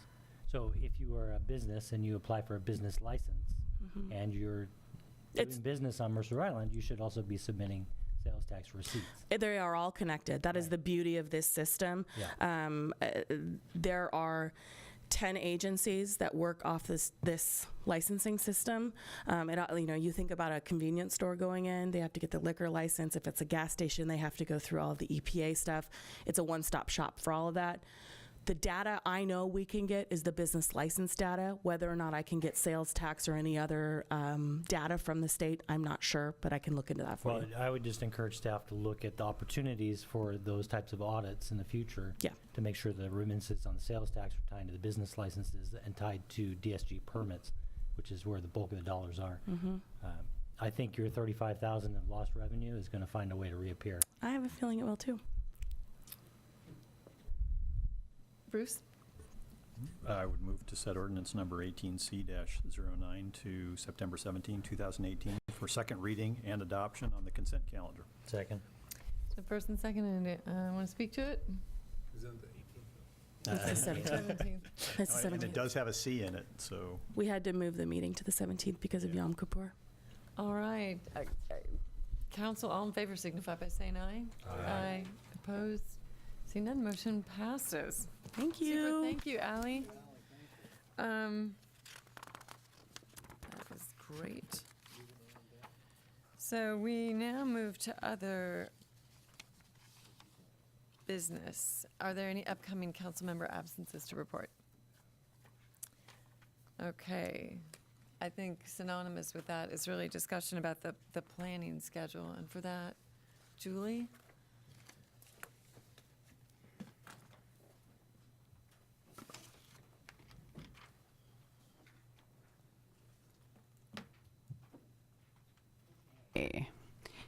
Again, just want to remind you, your next meeting does not fall on Tuesday. It will fall on Monday, September 17th. We will start at 6. It is possible, based on tonight's executive session, that we may need to hold an additional executive session. If we do, we'd target 5 p.m. also on Monday, the 17th. But we have a study session where we're updating the council on council goal number 4, preserve, promote, and enhance Mercer Island's focus on arts and culture. And thank you this evening for going through all those code amendments, and where possible, we will put those on consent. And then, of course, we're holding a 7 p.m. public hearing on that initiative 1631. And then Chip is also planning to present the second quarter financial status report and budget adjustments that evening as well. Also on October 2nd, we do in fact have an executive session scheduled at 6 p.m. And that'll be the first evening that you will review all of the comprehensive plan amendments, as well as a third reading. I know it's been a while, but a third reading on the transportation concurrency ordinance.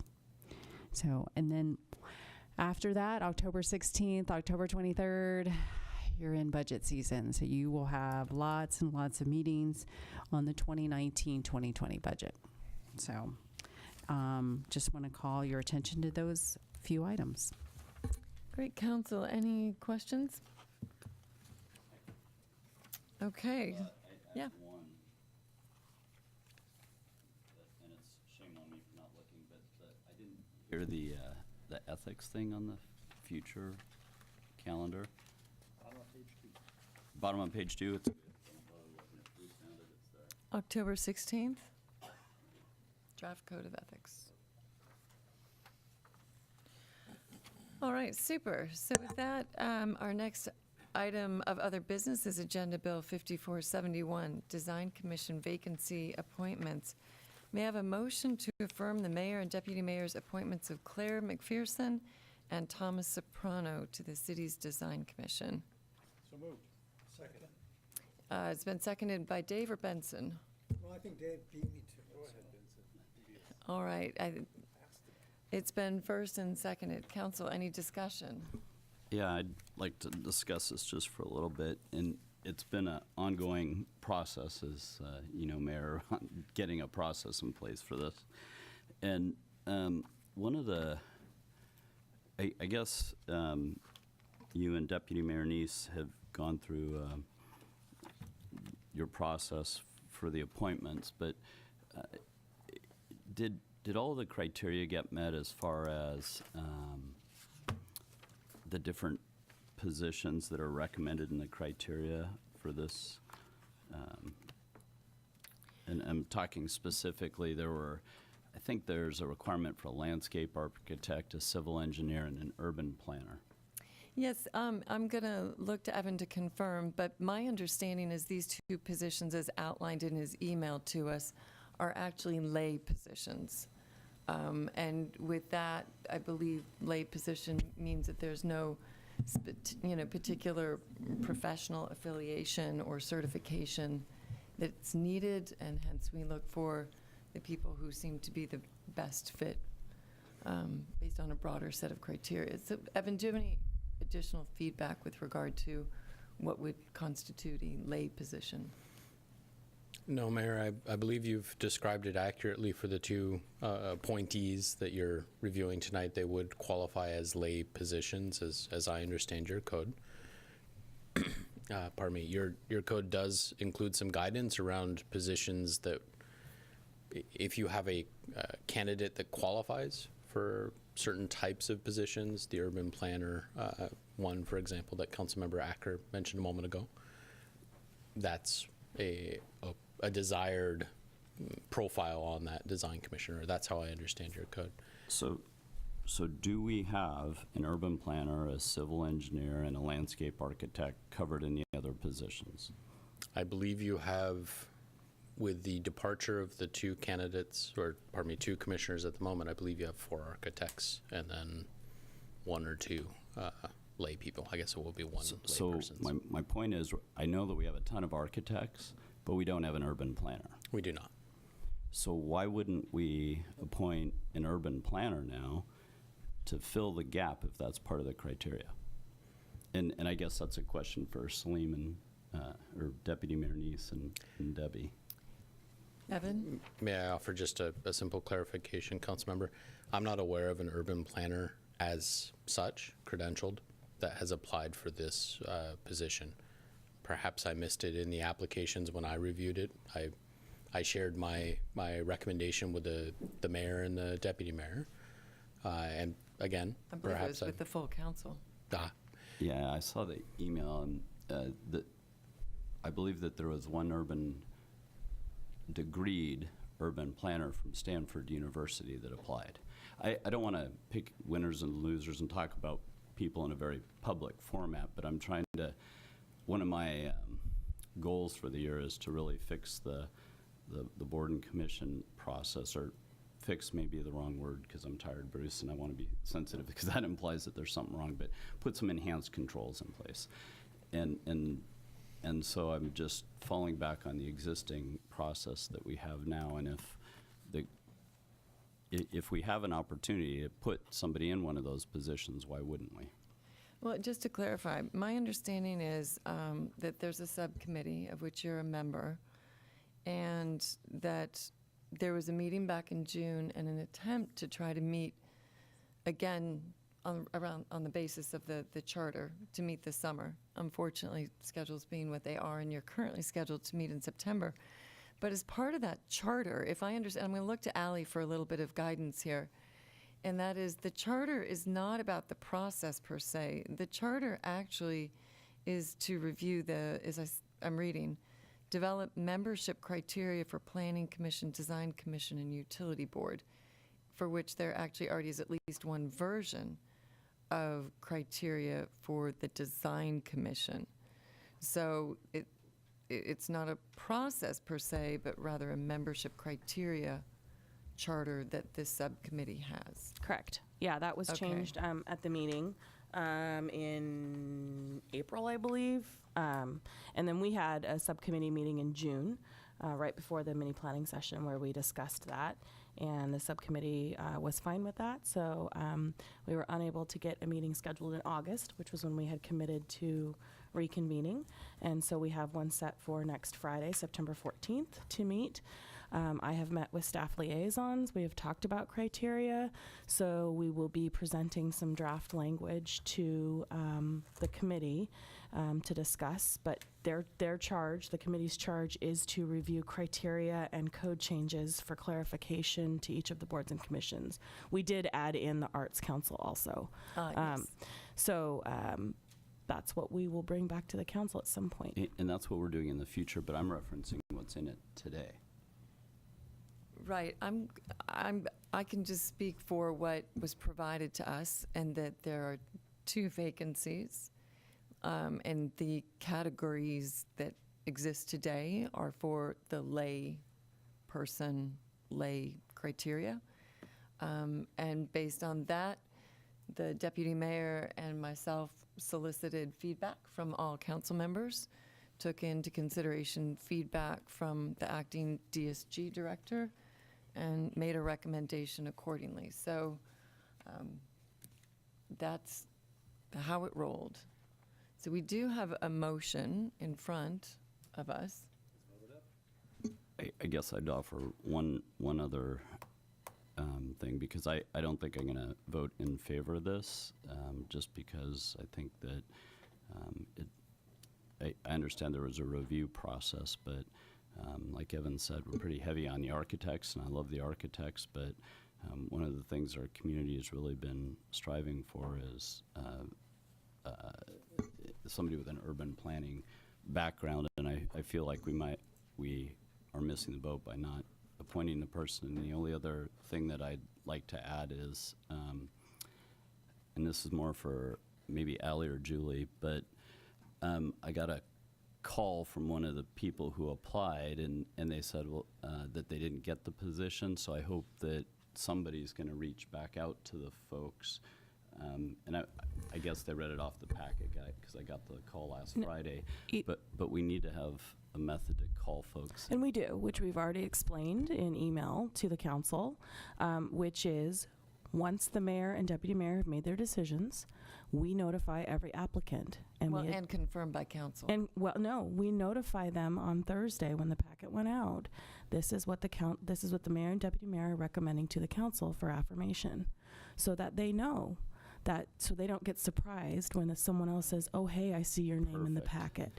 And as we already explained to you last week and the week before, that we send letters signed by the mayor out to every person that applied, saying thank you for applying if you didn't get a position, and if you did get a position, here is the person you need to contact. That is absolutely perfect. They must have read the packet before they saw the email then. Thank you. Okay, great. So all in favor of the motion signify by saying aye. Aye. Opposed? Motion passes. So council, we now will actually, we can do council member reports if y'all want, but we still need to continue the executive session. Any great passion to do council member reports? All right, seeing none. I'm just going to say the city council will now recess back into executive session to discuss with legal counsel pending or potential litigation pursuant to RCW